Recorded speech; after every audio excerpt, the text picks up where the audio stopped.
Professional and ethical duty of a chartered accountant. Initially इसको पढ़ोगे ना, स्टार्टिंग का 2 पेज, तो ऐसा लगेगा कि हम लोग ऑडिट सब्जेक्ट पढ़ रहे हैं।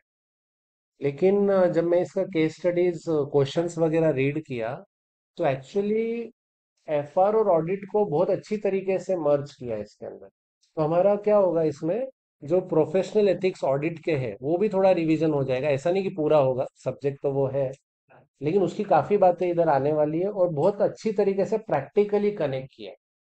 सो 5 to 10 मार्क का वेटेज आप पकड़ सकते हैं between chapter 16 and 17। Chapter 16 is much more important, और जो भी केस स्टडी वगैरह का इंस्टीट्यूट जो सोच रहे हैं वो इससे आने का चांसेस। तो हम लोग को थोड़ा सा पेशेंस रख के ये टॉपिक करना है। मेरा कोशिश है कि मैं आपको ये सब एकदम अच्छे से कवर करवा दूं। ठीक है, तो हम लोग फर्स्ट क्वेश्चन देख रहे हैं, इलस्ट्रेशन 1।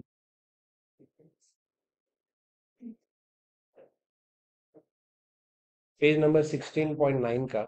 यहाँ पे बोला गया है, info star is a listed company engage in the provision of IT service in India. The directors are paid a bonus based on the profits achieved by the company during the year as per the bonus table। तो पहले तो ये देखने का भाई, जो भी companies है वो क्या प्रोवाइड कर रही है। तो यहाँ पे ये लोग प्रोवाइड क्या कर रहे हैं, प्रोविजन ऑफ आईटी सर्विसेज। और दूसरा यहाँ पे बोला गया है,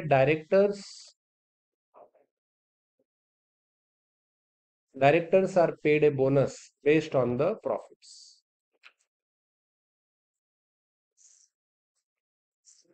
ठीक है, तो बोनस का दिया। Now the draft statement of PNL for the year ended 31 March 2022 currently shows a profit of rupees 2 crore। On 25 March, Infostar sold land located adjacent to its head office to a third party।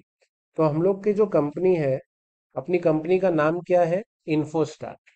और उस company ने जमीन बेचा for a consideration of rupees 40 crore with an option to purchase the land back on 25 May 2022, 2 महीने के बाद, for rupees 40 crore plus a premium of 6%। to purchase the land back. Now, the amount received from the transaction eliminated the bank overdraft of Infostar as on 31 March 2022। Bank OD था, क्योंकि पैसा आया तो OD का जरूरत नहीं। On instructions of the chief financial officer of the company who is a CA, the transactions was treated as a, देखो क्या बोला, ध्यान से देखना। On the instructions of the CFO of the company who is a CA, the transactions were treated as a sale, including the profit arising on disposal in the statement of P&L। अब यहाँ पे थोड़ा सा गड़बड़ हुआ, क्योंकि आपने क्या बेचा है, जमीन बेचा है। अगर आप रेगुलर बेसिस पे कोई चीजें बेचते हो ना, तो वो पीएनएल में जाता है। अब इन लोग को तो क्या प्रॉफिट आने वाला है, जो भी, अगर मैं वो जमीन से जो मेरे को प्रॉफिट हो रहा है, यहाँ पे कंसिडरेशन कितना है, 40 करोड़ का। तो जो भी हमको अगर प्रॉफिट हो रहा है जमीन बेचने से, अगर वो इसका पार्ट बन जाता है, तो let us say normal profit excluding the profit from sale of land. Let us say यहाँ पे मैं लिखता हूं, profit excluding profit from sale of land. तो लेट अस से वो जो प्रॉफिट है अपना 3 करोड़ या 4 करोड़ का आता है। लेकिन अगर हम लोग profit from sale of land consider करते हैं, तो फिर हम लोग 5 करोड़ को क्रॉस करते हैं, और डायरेक्टर्स को क्या होगा, 4% of net profit after tax. तो डायरेक्टर प्रेशराइज कर सकता है सीए को कि भाई जो भी चीज है, प्रॉफिट वगैरह किस में कंसिडर कर लो, पीएनएल के अंदर। अब इधर दो चीज का प्रॉब्लम है, एक तो सेल तो हुआ है, लेकिन आप वापस से उसको परचेस कर रहे हैं, यानी कि इट इज लाइक ए 2 महीने के लिए आपने पैसा ले लिया। It is like a financing arrangement, it is not a pure sale. तो उसको एज ए सेल आप रिकॉर्ड कर ही नहीं सकते। अब आंसर में लोग क्या बोलेंगे, आंसर बहुत बड़ा है, उसके कुछ क्रूशियल वर्ड्स हमको लिख लेना चाहिए। तो अकाउंटिंग ट्रीटमेंट भी बोलेंगे और एथिकल ट्रीटमेंट भी बोलेंगे कि क्या होता है।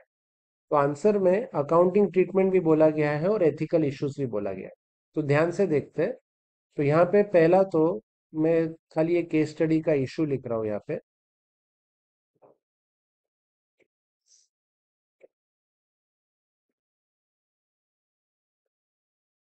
अपना कंपनी का नाम क्या है इधर? हाँ, तो ये आपका है मॉड्यूल का क्वेश्चन नंबर 1 और इन्फोस्टार, और हमारा कंपनी का जो ऑब्जेक्टिव है क्वेश्चन नंबर 1 में, तो हमारा कंपनी का ऑब्जेक्टिव क्या है? प्रोविजन ऑफ आईटी सर्विसेज, बराबर है। और यहाँ पे जो इशू है इस केस स्टडी के अंदर वो ये है कि डायरेक्टर्स आर गिवन, तो paid bonus based on the profits. Directors are paid bonus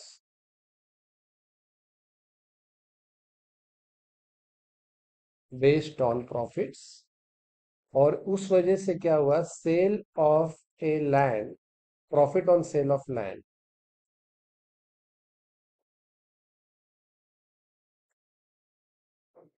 to be considered or not. अब वो क्यों नहीं कंसिडर करना चाहिए? क्योंकि आप वापस से क्या कर रहे हैं, उसको बायबैक करने वाले उस जमीन को। तो ये इशू है पूरे केस स्टडी का। अब जरा आंसर देखते हैं इसका।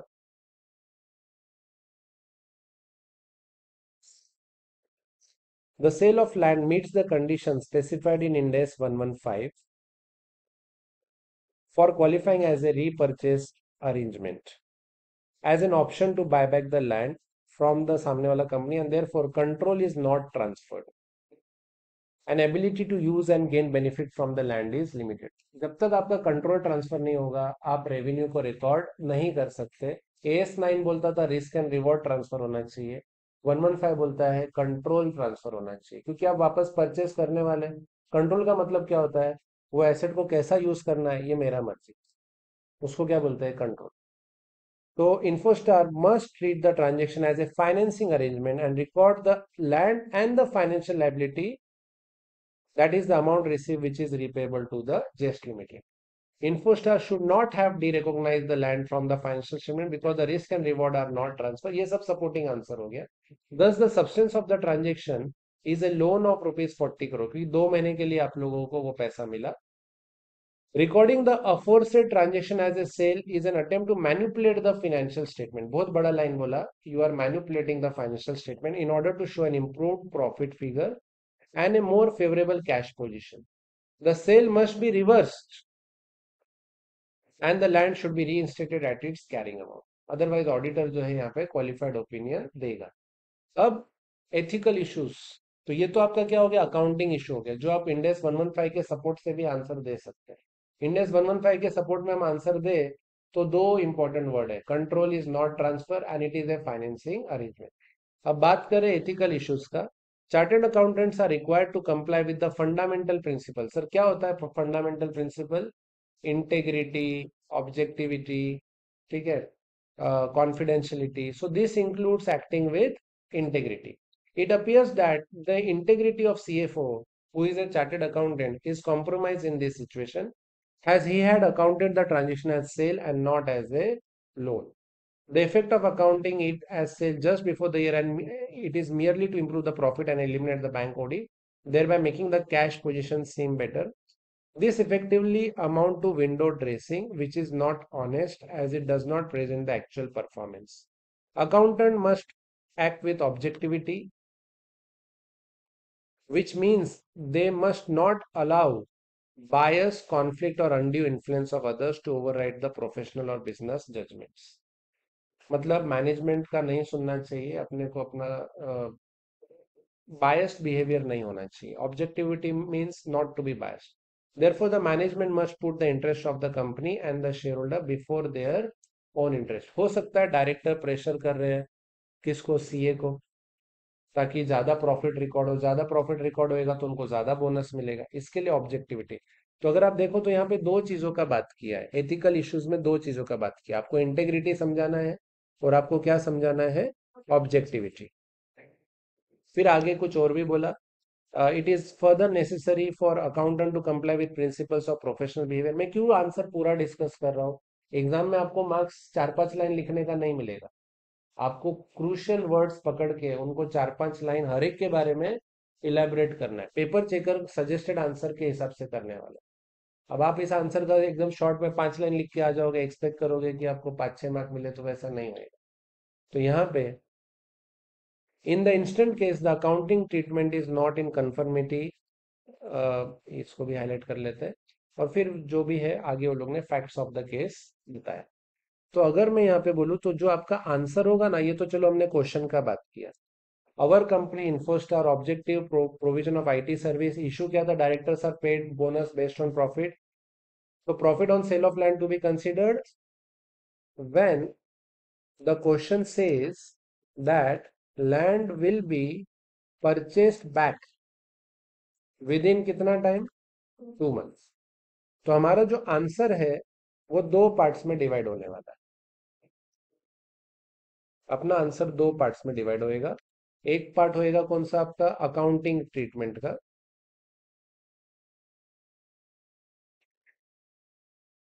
तो अकाउंटिंग ट्रीटमेंट के हिसाब से हम लोग को अपने आंसर में किसका बात करना होगा, इंडेस 115।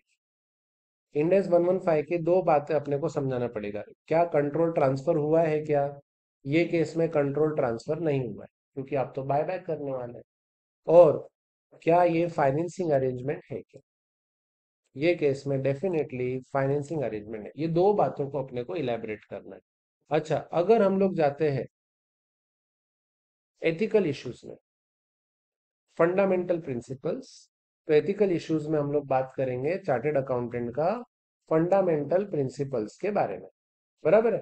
फंडामेंटल प्रिंसिपल्स में हमको बताना पड़ेगा इंटेग्रिटी, हम लोग को जो है ऑनेस्ट अप्रोच रखना है, हमको मैनेजमेंट के प्रेशर में नहीं आना है, objectivity, that is not to be biased कि भाई हमारे डायरेक्टर को बोनस दिलवा देते हैं, और हमको कंप्लाई करना है with laws and regulations.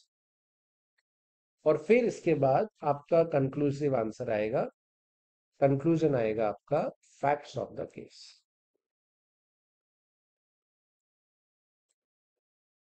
Conclusion क्या आएगा आपका, फैक्ट्स ऑफ द केस। तो वो एक बार आपको रीड करना रहेगा, ठीक है।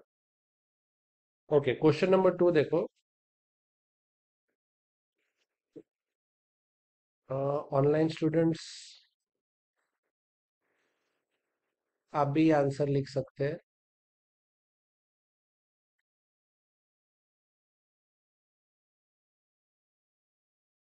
Okay, question number 2। Rustam Limited, a company engaged in oil extraction, has a present obligation to dismantle the oil rig installed by it at the end of the useful life of 10 years। तो इसमें क्या होता है आपका, हमारी company के पास एक obligation है कि भाई आपको जो है, जो भी आप आज से 10 साल के बाद आपने जो ऑयल रिग किया होता है, जैसे गेटवे ऑफ इंडिया के सामने बहुत बड़े बड़े शिप्स है, तो वो लोग का नीचे जो है एक स्ट्रक्चर रहता है ताकि वो शिप वहां पे रुक जाए। तो जब ऑयल निकालने का काम खत्म हो जाता है तो हमको वो जो सी बेड है उसको रिस्टोर करना है। तो ईयर 0 से लेके ईयर 10 तक आप क्या करेंगे, ऑयल एक्सट्रैक्ट करेंगे। बराबर। हर साल जो ऑयल एक्सट्रैक्शन को लेके जो कॉस्ट आएगा वो किधर जाएगा, पीएनएल। लेकिन जो ईयर 10 के एंड में हम लोग को जो ये जो जो भी आपने सी बेड में रखा उसको क्या करना है, अपने को रिस्टोर करना है। तो आपको जो चीजें हैं रिस्टोर करना, अपना मोबाइल वोबाइल सब सब लोग चेक कर लो साइलेंट है क्या।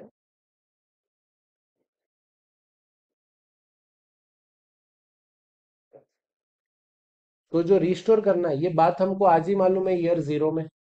और अगर आपको ये बात आज ही मालूम है ईयर 0 में, तो आपको प्रोविजन फॉर साइट रिस्टोरेशन कर देना चाहिए। ये बात कौन बोलता है, इंडेस 16 बोलता है और इंडेस 37 बोलता है। इंडेस 37 AS 29 और इंडेस 16। देखो मैं वापस बोल रहा हूँ, कुछ बच्चों को आता होगा कुछ को नहीं, तो मैं कंप्लीट सिखा रहा हूँ।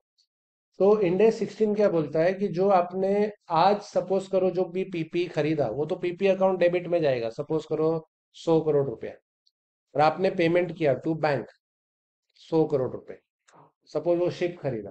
लेकिन जो खर्चा होने वाला है आज से 10 साल के बाद, लेटर से 50 करोड़ का खर्चा होने वाला है, पर आज का उसका जो प्राइस है वो लेटर से 30 करोड़ से, तो फिर आ जाएगा क्या, प्रोविजन फॉर साइट रिस्टोरेशन। वो प्रोविजन आपको क्रिएट करना ही पड़ेगा according to index 16 and index 37। तो आपका जो पीपी है ना वो 100 पे रिकॉर्ड नहीं होगा, वो रिकॉर्ड होगा कितने पे, 130 पे। तो अभी जो अपना केस स्टडी क्वेश्चन है ये, तो ये क्वेश्चन क्या बोलता है आपको, a company is engage in the oil extraction and it has a present obligation to dismantle the oil rig. Dismantle the oil rig का मतलब क्या है, we have to restore at the end of the useful life of 10 years. अब FR का fundamental क्या है कि अगर फ्यूचर को लेके कुछ चीज सर्टेन है तो अपने को उसका रिकॉर्ड करना चाहिए ना। और Rustam can not cancel this obligation.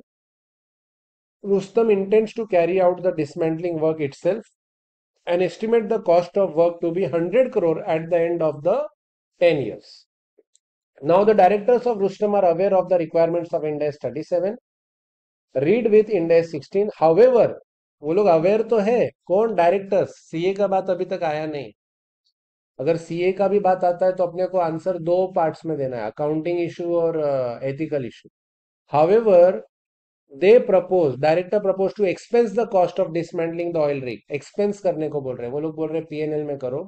As and when incurred, मतलब पीएनएल में कब जाएगा, ईयर 10 में जाएगा, ऐसा वो लोग प्रपोज कर रहे हैं। विथ नो एंट्रीज और disclosure in the latest financial statement. वो लोग बोल रहे हैं ईयर 0 में मत करो। They argue that the application of Ind AS involves judgement. वो लोग इसको जस्टिफाई भी कर रहे हैं कि हमारा जजमेंट बोलता है कि पीएनएल में डेबिट होना चाहिए ईयर 10 के एंड में। And although the prudence is mentioned in the conceptual framework, it is only one among the many ways of achieving the faithful representation. तो वो लोग ने ये चीज आर्ग्यू भी किया। अब आपका आंसर तो क्या होना चाहिए, according to index. According to index it will be capitalise. Capitalise का मतलब क्या होता है, कॉस्ट ऑफ एसेट में ऐड करना है। 100 करोड़ का चीज 130 पे दिखना चाहिए। इंस्पाइट 10 साल के बाद खर्चा हो रहा है, इसके लिए जो पुराने सीए है उनको ये चीज सही भी नहीं लगता है। बट अभी जो चीज आ गया, हम लोग लॉ के और एएस के ऊपर तो नहीं है ना, we have to follow this. तो यहाँ पे discuss whether the directors are acting unethically. Yes, वो लोग अनएथिकली एक्ट कर रहे हैं in the above instance, and what should be the practising CA course of action in this regard. अगर आप देखो ना, पहले अपना जो एफआर के क्वेश्चंस थे पिछले अटेम्प्ट के पहले, तो वो बहुत क्वेश्चन आंसर। अभी ये लोग ने क्या किया, प्रैक्टिकल लाइफ के साथ मिक्स किया है चीजें। पिछला क्वेश्चन भी अच्छा था, ये क्वेश्चन भी बहुत अच्छा है। और इससे क्या हो रहा है, पूरा रिवीजन भी हो रहा है सब्जेक्ट।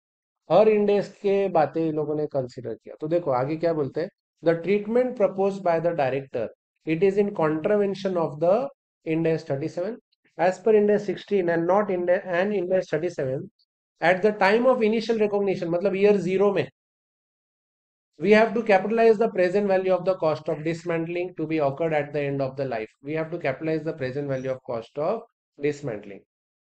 तो कैपिटलाइज मतलब ऐड करेंगे to the cost of asset by simultaneously creating a provision, जिसका जनरल एंट्री मैंने आपको बताया। और यहाँ पे in the given case it appears to be a deliberate intention to contravene Ind AS 16 and index 37 and not an unintentional mistake. तो ये आपका डेलिबरेट मिस्टेक लग रहा है। Though the directors can exercise strong or undue influence over the chartered accountant, the chartered accountant is bound to act with integrity and remain unbiased. Recommending to the directors that Index 16 and 37 must be complied with and ensure appropriate entry. क्योंकि वो लोग ने बोला ना as a सी आप क्या बोलोगे, तो हम लोग उनको रिकमेंड करेंगे। वर्ड फोर्स यूज किया है क्या, नहीं। ऑर्डर यूज किया है, नहीं। क्या बोला, रिकमेंड। प्रोफेशनल लैंग्वेज है। We can not force them, we can not order them, we are recommending them and we are bound to act. ये वर्ड्स यूज करना आंसर में जरूरी है अगर अच्छे मार्क्स लाने हैं, सिर्फ टाइम पास के लिए नहीं पढ़ना है। तो द मैटर में be raise before the non executive director. Sir CA क्यों रेस कर रहा है मैटर, क्योंकि उसके बारे में कंप्लेंट करने से पहले, हो सकता है आप ऑडिटर हो तो आपको कम्युनिकेट तो करना पड़ेगा ना। Before the non executive director explaining the issue to them and ensure the financial statement are true and fair. It is essential for the chartered accountant to inform TCWG, those in governance, about the necessary corrective measure. By doing so, he uphold the fundamental principle of professional behavior. By communicating the corrective measure to those responsible, the chartered accountant can ensure the contravention of Index 16 and 37 is addressed. However, if he does not communicate, तो फिर आपका fundamental principle of professional behavior will be breached. Member should comply with laws and regulation, वो सब ठीक है। आगे आपको clause 5, 6 और 7 का ऑडिट का भी रेफरेंस दिया। In such a situation he will be subject to professional misconduct. Clause 5 states that CA is guilty of professional misconduct when he fails to disclose a material fact known to him which is not disclosed in a financial statement. वो आपको disclose करना चाहिए. Clause 6 state that CA is guilty of misconduct when he fails to report a material misstatement known to him. Clause 7 states that CA is guilty of misconduct when he does not exercise due diligence, यानी कि careless तरीके से उसने काम किया. तो sir ये question को अगर हम लोग शॉर्ट में करने जाए इस क्वेश्चन के बारे में, तो शॉर्ट में कैसा होएगा देखते हैं.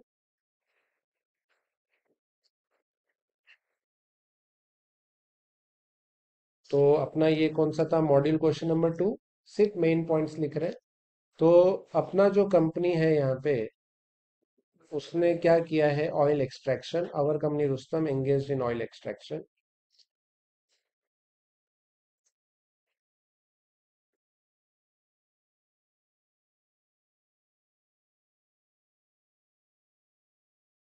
और यहाँ पे इशू क्या है कि जो डायरेक्टर्स है, directors want to treat site restoration expenditure. Site restoration expenditure कब होगा, ईयर 10 के एंड में होगा. तो वो लोग क्या चाहते हैं, डायरेक्टर्स क्या चाहता है, want to treat site restoration expenditure as what, to be expensed as and when incurred. As and when मतलब year 10, as and when incurred. आ जाओ आ जाओ. तो site restoration expense year 10 end में to be expense as and when incurred, ये director चाहता है. और हमारा क्या आंसर होगा, number 1, this is in contravention of Ind AS 16 और इंडेस कौन सा 37. वो आपको समझाना पड़ेगा उसका प्रोविजन. नंबर 2 पे, as a CA in practice हमारा ड्यूटी है टू रिपोर्ट दिस मैटर. ठीक है. So as a CA in practice we should, report word use किया है कि क्या किया देख लेते हैं. हाँ, रिकमेंड करेंगे डायरेक्टर्स को और इन्फॉर्म करेंगे गवर्नेंस को. मैटर में be raise before the non executive directors. Okay. तो रिकमेंड, तीन बातें.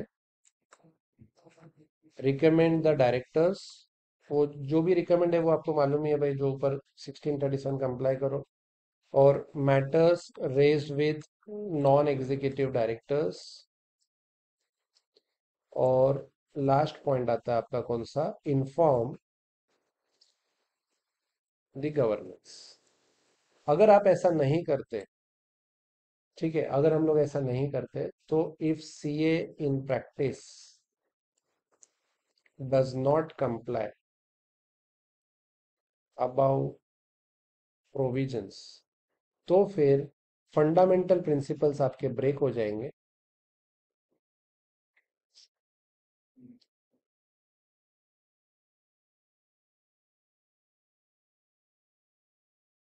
Fundamental principle of professional behaviour will be breached.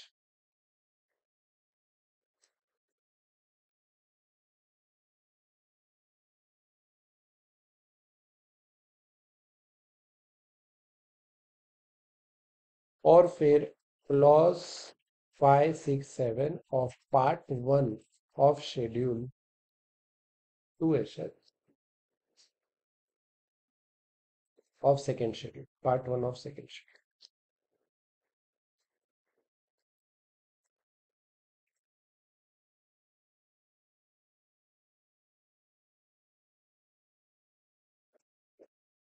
बराबर है. तो ये की पॉइंट्स को आपको जो है इलेबरेट करना रहेगा.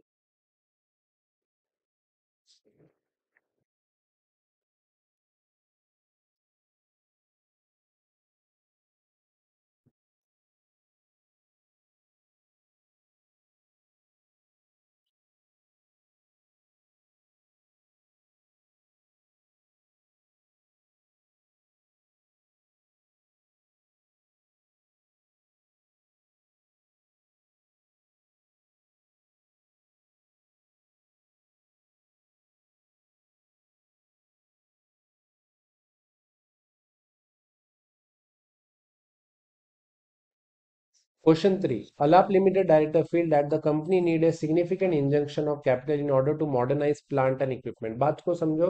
वो लोग बोल रहे हैं कि प्लांट एंड इक्विपमेंट को क्या करने का है, मॉडर्नाइज. उसके लिए उसको काफी सारा कैपिटल चाहिए. As the company has been promise firm orders if it can produce goods of international standards. The current lending policy of the, तो ये एक बात हो गया. दूसरी बात क्या बोल रहा है, the current lending policy of the bank require prospective borrowers to demonstrate. ये बैंक की बात चल रही है. पहली बात जो थी, जिसको जरूरत है उसकी बात थी. दूसरी बात जो चल रही है किसकी, बैंक की. बैंक क्या बोल रहा है, the current lending policy of the bank require prospective borrowers to demonstrate strong projected cash flow coupled with a debt service coverage ratio exceeding 10 times. तो डेप्ट सर्विस कवरेज रेशो का मतलब आप कितनी बार डेप्ट को पे कर सकते हो. अगर आप 20 बार करते हो तो बहुत अच्छी बात है. 30 टाइम्स करते हो तो और भी अच्छी बात है. इंटरेस्ट कवरेज रेशो है ना, कितनी बार इंटरेस्ट पे कर सकते हैं, कितनी बार डेप्ट पे कर सकते हैं. However, the current projected financial statement of cash flow does not satisfy the bank criteria for the lending purpose. ये हमारा मजबूरी है कि बैंक के क्राइटेरिया मीट नहीं हो पा रहे. The directors have told the bank that the company is in an excellent financial position. The financial results and cash flow projection will meet the criteria, and the chartered accountant will submit a report to this effect shortly. पर director ने काफी बड़ा claim किया bank के सामने. The chartered accountant has recently joined Alap Limited. Let us say आप वो CA जिसने recently join किया, and has openly stated that he cannot afford to lose his job because of the financial commitments. तो आपके ऊपर जो है, आपने ये बात बोला कि भाई जैसा आप बोलो मैं वैसा ड्राफ्ट बना के दूंगा. Discuss the potential ethical conflict. देखो यहाँ पे ये नहीं बोला गलती हुआ है कि नहीं, बोल रहे हैं potential. You have to discuss the potential ethical conflict which may arise in the above scenario and the ethical principles. आपको दो चीजें डिस्कस करना है, एक कॉन्फ्लिक्ट और एक ethical principle which would guide how the CA should respond to the situation. तो यहां पे अगर हम क्वेश्चन 3 में देखते हैं, मॉड्यूल क्वेश्चन 3, एक ये कंपनी का बात किया इसने.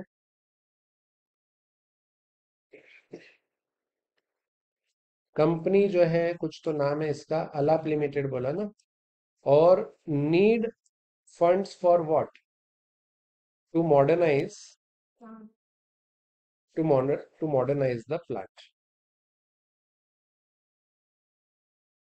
और ये जो फंड्स है ये किससे लेने वाले हैं, बैंक से. तो बैंक के कुछ कंडीशंस है, conditions to give loan to अला. और वो कौन से कंडीशंस है बैंक के, आपका डेब्ट सर्विस कवरेज रेशो वगैरह. ठीक है. अब उसके लिए जो अलाप अलाप लिमिटेड है उसको सबमिट करना पड़ेगा ड्राफ्ट फिनेंशियल स्टेटमेंट्स. इसको लेके भी ऑडिट सब्जेक्ट में ऐसे आठ ऐसा मतलब ऐसे ही 800 805 वगैरह है जो ड्राफ्ट फिनेंशियल स्टेटमेंट वगैरह बनाते हैं. तो ड्राफ्ट फिनेंशियल स्टेटमेंट और प्रोजेक्टेड कैश फ्लोज आपको देना है. अब अगर एक्चुअल बात किया जाए तो company is in not a good position. ये बात मैंने हाईलाइट किया. देखो, the current projected statement of cash flow does not satisfy the bank criteria. तो करंट जो स्टेटमेंट है, current statement does not satisfy bank के कंडीशंस. बट क्वेश्चन ने हमको क्या बोला, भाई डिस्कस करो potential issues for a CA. हाँ देने वाले. हाँ कब तक दूँ. हाँ हाँ कभी दूँ. कब तक चल रहा है. अच्छा ठीक है, 10 15 मिनट में.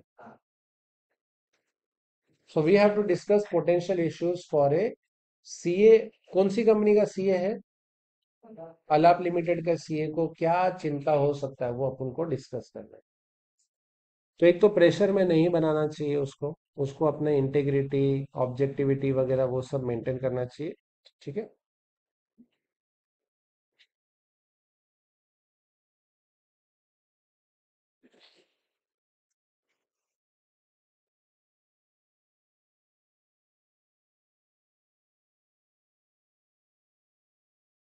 ठीक है, आई होप आपने लिखा। ओके, तो अभी जरा आंसर देखते हैं। यहाँ पे आंसर को दो पार्ट में डिवाइड किया है, और कभी भी क्वेश्चन ने क्या पूछा ना उस पे जाना। एग्जाम में एक होता है जो हमको चीज आती है, एक तो पोर्शन इतना बड़ा है तो हम पहले ये ढूंढते हैं हमको क्या आता है, और एक होता है क्वेश्चन ने क्या पूछा है।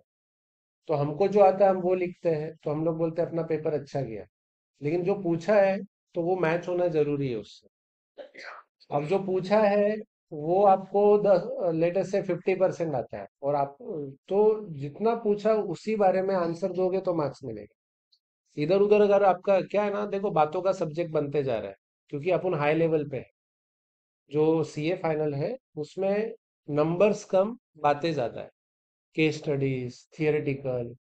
और आज आज आपका क्रैश कोर्स का पहला दिन है, तो जब आप तीसरे चौथे दिन बैठोगे तो आपको रोज की आदत हो जाएगी कि हाँ भाई 8-10 घंटे बैठने का। आज पहला दिन है तो ज्यादा चैलेंजिंग रहेगा। 10 दिन हो जाएगा तो आपको लगेगा भाई रोज की बात है। ठीक है ना। तो एक तो हाई लेवल पे रहेगा चीजें। तो अपना काम है भाई, जो भी आज आप स्टडी करेंगे शाम को 2 घंटा तो दे दो रिवीजन को, या सुबह जल्दी उठ के 2 घंटा, ताकि वो क्रैश कोर्स का आपको बेनिफिट रहे। और डेफिनेटली दूसरे तीसरे चौथे दिन आपका स्टेमिना बढ़ता जाएगा। लेकिन उसके लिए पहला दिन शांति से कवर करना जरूरी है, फिर सेकेंड थर्ड फोर्थ डे आपको बेनिफिट वैसा है। यहाँ पे आंसर आपको दो पार्ट्स में दिया है। तो the given scenario presents a twofold conflict of interest. Pressure to obtain finance and CA का पर्सनल सर्कमस्टेंस, और दूसरा duty to shareholder employees and bank. अब सीए का जो है ना ईमानदारी, सोसाइटी के प्रति पहला आता है, स्टेक होल्डर्स के प्रति पहले आता है, और कंपनी के प्रति बाद में। ये बात इसमें बोला है, तो बहुत अच्छा आंसर है। In the given case, chartered accountant is under pressure to provide the bank with projected cash flow that will meet the bank criteria, when in fact the actual projection do not meet the criteria. The chartered accountant financial circumstances mean that he cannot lose the job. Thus, the ethical and professional standard required of the accountant are at odds with the pressure of his personal financial circumstance. तो मेरा एक part of the answer जो जा रहा है ना, वो किससे जा रहा है? Pressure to obtain finance and CA का पर्सनल सर्कमस्टेंस। तो अगर हम लोग आंसर को यहाँ पे डिवाइड कर देते हैं,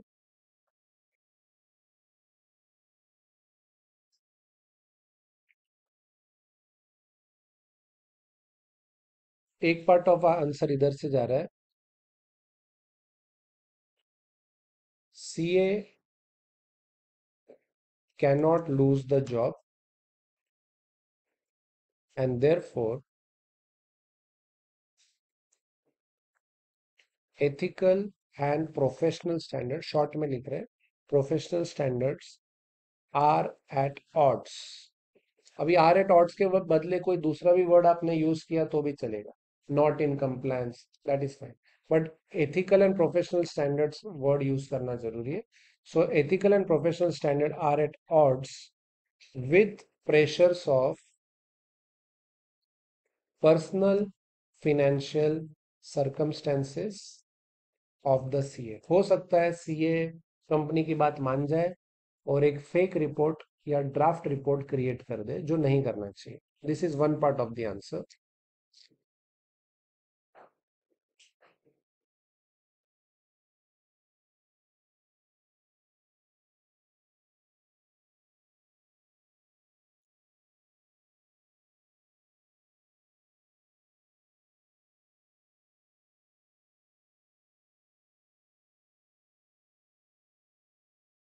यहाँ पे another part of the answer में, डायरेक्टर्स हैव ए ड्यूटी, तो उसमें ड्यूटी में दो चीज आने वाला है।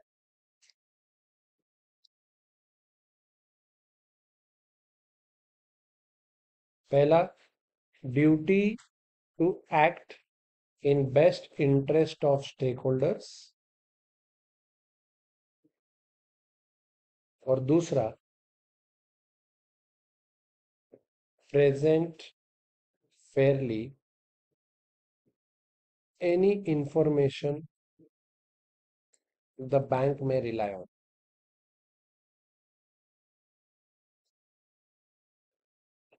तो आपने आंसर को डायरेक्टर्स की भी जिम्मेदारी पे डाला और सीए की भी जिम्मेदारी पे डाला, क्योंकि क्वेश्चन ने आपको क्या पूछा था यहाँ पे?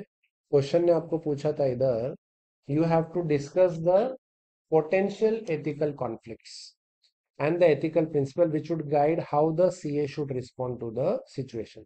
तो अगर मैं आपको सेकेंड पार्ट ऑफ आंसर एक बार दिखाता हूँ, फिर आप लिख लेना। तो सेकेंड पार्ट में, the directors have a duty to act in the best interest of the stake shareholders या stakeholders and employ, and a duty to present fairly any information to the bank. The injection of capital to modernize plant appears to be for capacity expansion, which will lead to greater profits, thus being in the interest of shareholder and the employee. However, if such finance is obtained based on misleading information, it could be detrimental to the going concern status of the company. It could be argued that there is a conflict between the short term and medium term interest of the company and its long term interest. वो सब आपके supporting factors हैं। तो आपका main part कौन सा है? ये आपका आंसर का मेन पार्ट आ जाता है, ठीक है ना? तो हम लोगों ने 3 केस स्टडीज अभी तक डिस्कस किया। तो 3 केस स्टडी डिस्कस किया। अभी देखते हैं क्वेश्चन देख के अपने को सिर्फ आंसर याद आ रहा है कि नहीं। पहला वाला क्वेश्चन, अब देखो, ये क्वेश्चन शॉर्ट में लिखने का पर्पज ही ये था कि 1 मिनट में रिवाइज हो जाए। तो अपना कंपनी इन्फोस्टार था, ऑब्जेक्टिव था provision of IT service, issue था directors are paid bonus based on the profit, profit on sale of land to be considered when the question says that the land will be purchased back within the 2 months। आगे मैंने क्या बोला question में? तो ideally क्या होना चाहिए? Profit consider करना चाहिए सेल ऑफ लैंड पे कि नहीं, जब आप उसको रीपर्चेस करने वाले? तो नहीं। तो अपने को यहाँ पे क्या समझाना पड़ेगा? इंडेक्स 115 का कंट्रोल का पार्ट, जब कंट्रोल ट्रांसफर होगा तो ही आप रिकॉर्ड कर सकते हैं। दूसरा, अगर आप इंडेक्स फॉलो नहीं कर रहे तो एथिकल प्रिंसिपल्स।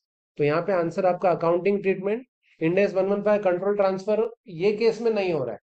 आइडियली क्या होगा? वो प्रोविजन तो लिखेंगे। और ये case appears to be of financing arrangement. Financing arrangement का मतलब होता है लोन। ये केस लोन का है, बट आप एग्जाम में यूज करोगे वर्ड फाइनेंसिंग अरेंजमेंट। दूसरा आपका एथिकल इशू, आपकी इंटेग्रिटी, ऑब्जेक्टिविटी और compliance with laws and regulation, वो कॉम्प्रोमाइज नहीं होना चाहिए। Second case, our company Rustam limited engage in oil extraction. Director बोलता है कि पीएनएल में डेबिट करो ईयर 10 में, जब ये रिस्टोरेशन होगा। तो वो ऐसा नहीं होता। इंडेक्स 16 और इंडेक्स 37 बोलता है प्रोविजन बनाना चाहिए, तो वो हम लोग करेंगे। So this is in contravention. और फिर अगर सीए इन प्रैक्टिस ये बातों को नहीं कंप्लाई करेगा तो उसके ऊपर क्लॉज 5, 6, 7। और एक और प्रॉब्लम है, fundamental principle of professional behaviour जो है ब्रीच हो जाता है अगर आप ऐसा कंप्लीट आंसर लिखते हो। देखो बच्चा क्या करता है, 4 पैरा है ना, तो कब कम टाइम होता है तो पहला पैरा पढ़ के बात खत्म करता है, या तो लास्ट का 3 लाइन। लेकिन मैं क्या कर रहा हूँ, कंप्लीट आंसर में से इंपॉर्टेंट पॉइंट को डाल दिया। तो अभी आपको लास्ट की भी बातें मालूम है और ऊपर की भी बातें मालूम। अब आपको वो लाइनों को इलेबरेट करना, डेफिनेटली एक बार पूरा आंसर तो पढ़ना पड़ेगा। राइटिंग कर लेते हो साथ के साथ इंपॉर्टेंट हाईलाइटेड चीजों का, या जैसे ये लिन का, तो लैंग्वेज पे होल्ड अच्छा आ जाता है। दूसरी बात, मैं वर्ड्स को ज्यादा चेंज नहीं कर रहा। हाँ, जहाँ पे मुझे अगर कुछ सिंपल एक्सप्लेनेशन देना है तो, या आपको खुद को देना है, तो आप ब्रैकेट में लिख सकते हैं। लैंग्वेज को आप व्हाट्सएप लैंग्वेज के हिसाब से लिखोगे तो गड़बड़ हो जाएगा। दूसरा, एग्जाम नजदीक होता है ना, तो अपने आप को सारी लैंग्वेज, इधर उधर की लैंग्वेज से बंद कर देने का। दोस्तों से बात करना, व्हाट्सएप तो यूज ही नहीं करने, क्योंकि वो एक दूसरी लैंग्वेज चल रही है और यहाँ पे एक दूसरी लैंग्वेज है। तो एक ही जोन में रहो। चलो, तीसरी बात, बैंक ने जो है लोन देने बैंक से लोन लेने का अलाप को to modernise the plant and machinery. अब अलाप वाले जो है, एक्चुअल में उनका current statement does not satisfy the bank criteria. Question, discuss potential issues for a CA of Alap limited. तो सीए के ऊपर प्रेशर आ सकता है, पोटेंशियल बोला है। तो अगर वो सीए, क्योंकि उसका नया नया जॉब लगा, तो उसका personal financial circumstance word use किया। तो CA can not lose the job and therefore ethical and professional standard are at odds. यहाँ पे आप मे बी वर्ड भी यूज कर सकते हो, क्योंकि जो आंसर बना है वो इंसान ने ही बनाया है। तो यहाँ पे पोटेंशियल है, तो यू पोटेंशियल पूछा तो मे बी वर्ड यूज कर सकते हैं। तो CA might lose the job if in case उस वो एथिकल एंड प्रोफेशनल जो है उसका बिहेवियर जो है, it is in contravention with the standards.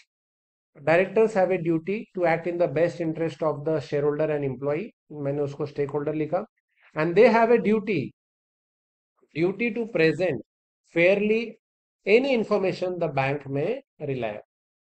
ये क्रूशियल वर्ड्स है, ठीक है। एक और केस स्टडी करेंगे, उसके बाद ब्रेक लेंगे हम लोग। Question number 4। In illustration, can we do that threat of self-interest to audit? हाँ, कर सकते हैं लिखा है उसका with respect to CA. CA with respect to हाँ, कर सकते हैं। और अगर डायरेक्टर, और अगर सेल्फ इंटरेस्ट नहीं, इंटिमिडेशन भी कर सकते हैं, क्योंकि अगर, threat नहीं किया हाँ, तो यस, सेल्फ इंटरेस्ट को जॉब नहीं हाँ, हाँ, तो उसके बारे में भी लिख सकते हैं। Yes, yes. बट जितना हो सके ये जो नए चैप्टर्स आए हैं ना, इसका 3 या 4 रिवीजन करके जाओ।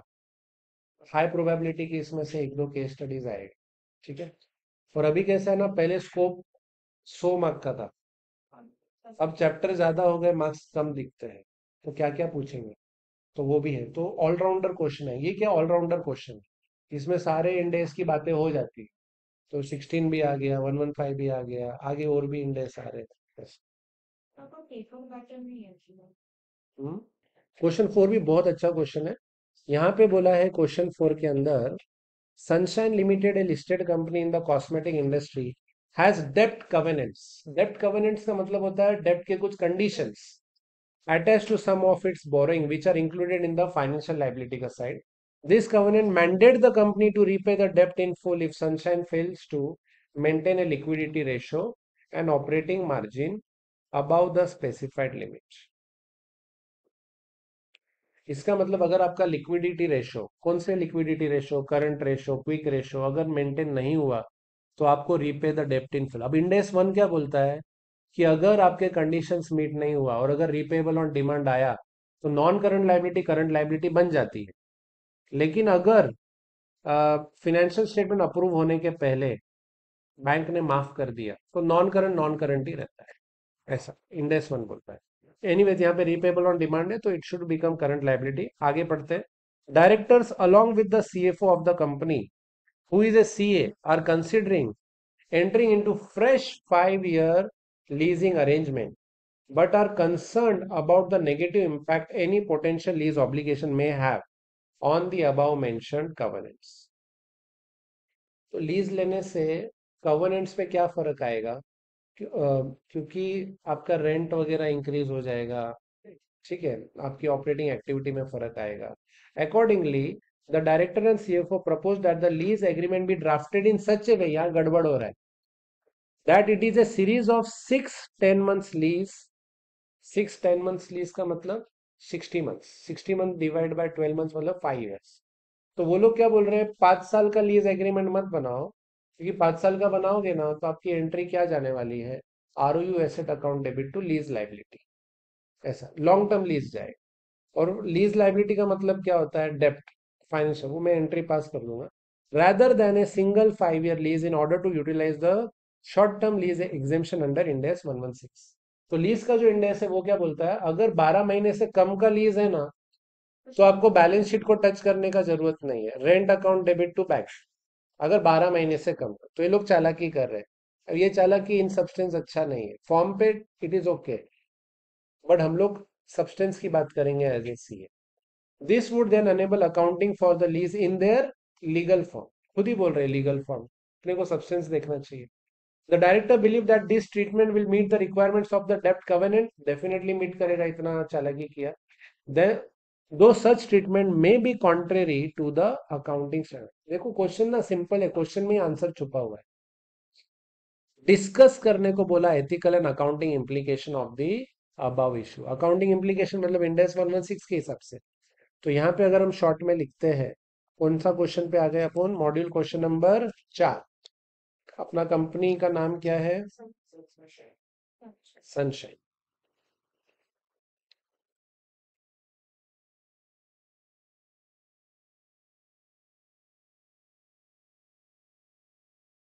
तो सनशाइन लिमिटेड है, आई थिंक एग्जिस्टिंग लोन है लोग के पास, हैज डेब्ट coverage attach to some of its borrowing, yes existing loan है इनके पास।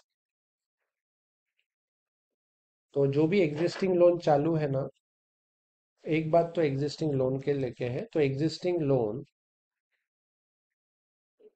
हैज डेब्ट कवेनेंट्स। कवेनेंट्स का मतलब होता है कंडीशंस, ठीक है। और अगर वो कंडीशन कंप्लाई नहीं किया तो डेब्ट is repayable on demand.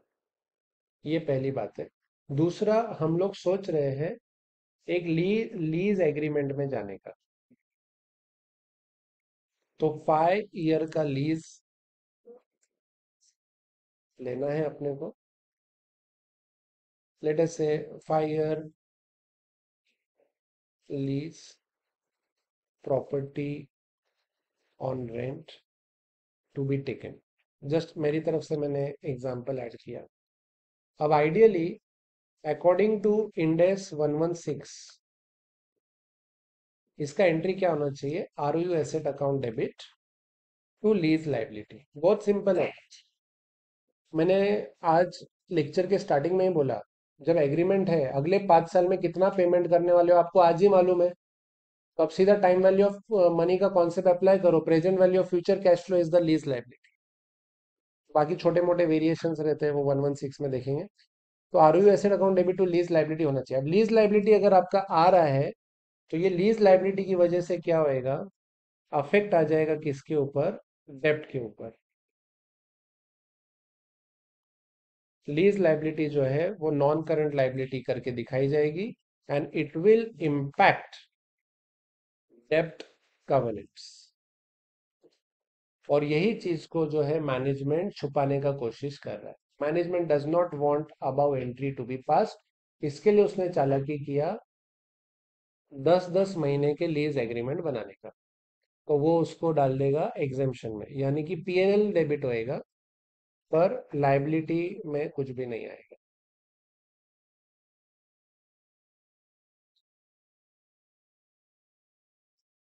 Management does not want to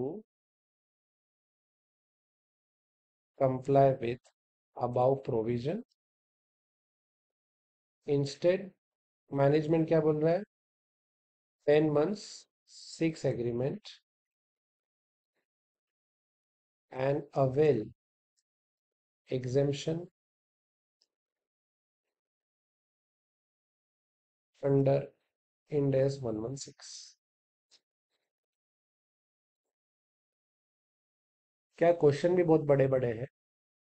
तो ये खुद से करते तो एक एक दो दो मिनट में अपना लास्ट मोमेंट क्या रीडिंग टाइम बच जाएगा। ये चैप्टर आपको लास्ट डे आधे से 1 घंटे में रिवाइज करना है।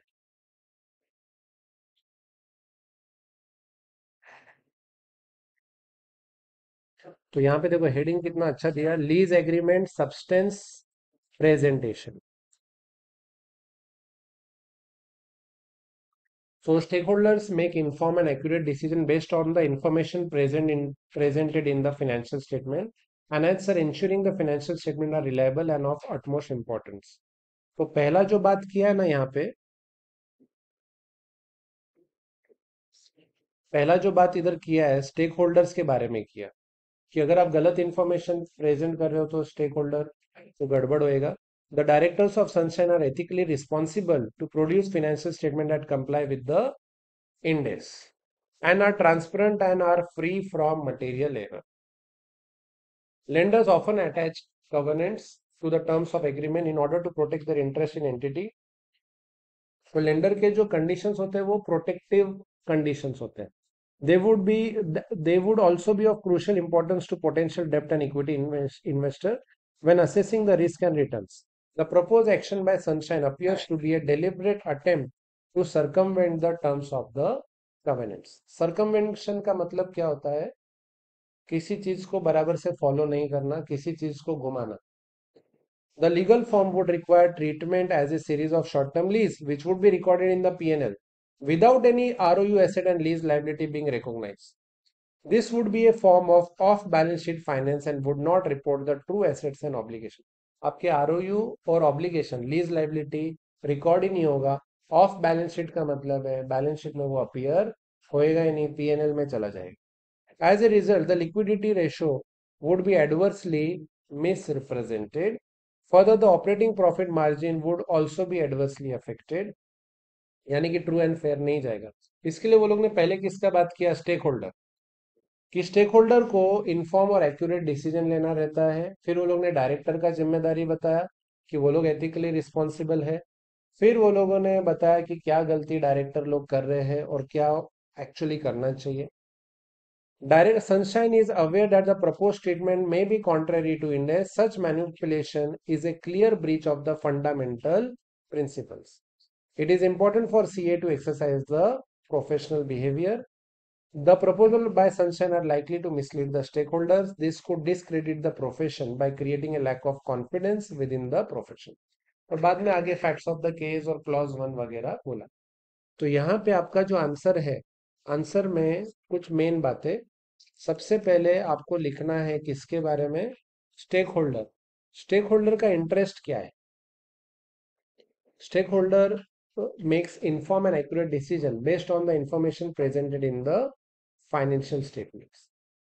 So stakeholder make decisions based on financial statement. और डायरेक्टर का यहाँ पे जिम्मेदारी क्या आएगा?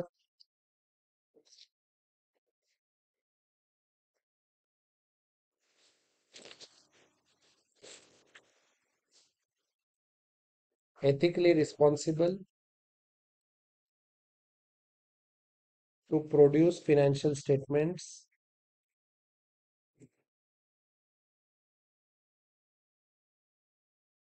जो कि आपका होना चाहिए, जो कंप्लाई विथ इंड एस करना चाहिए.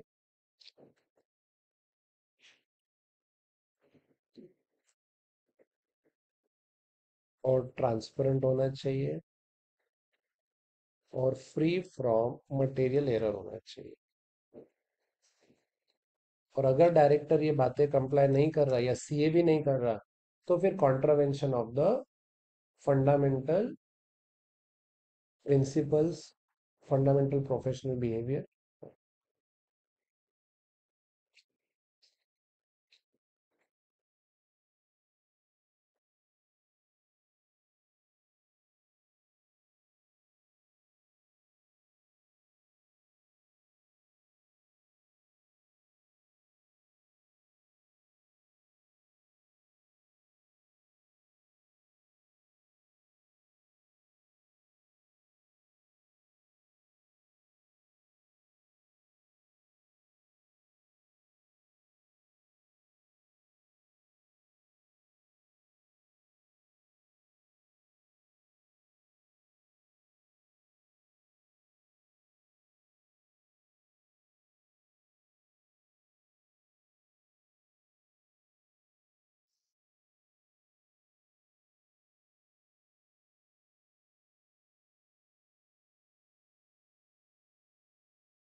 स्टेक होल्डर का पॉइंट लिखना है, फिर डायरेक्टर का.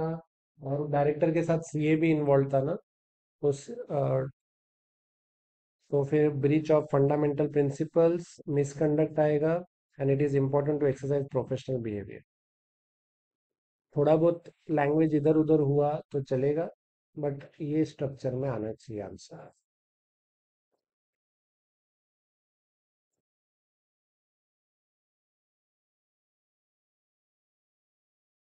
अभी देखो क्वेश्चन 5 क्या बोल रहा है.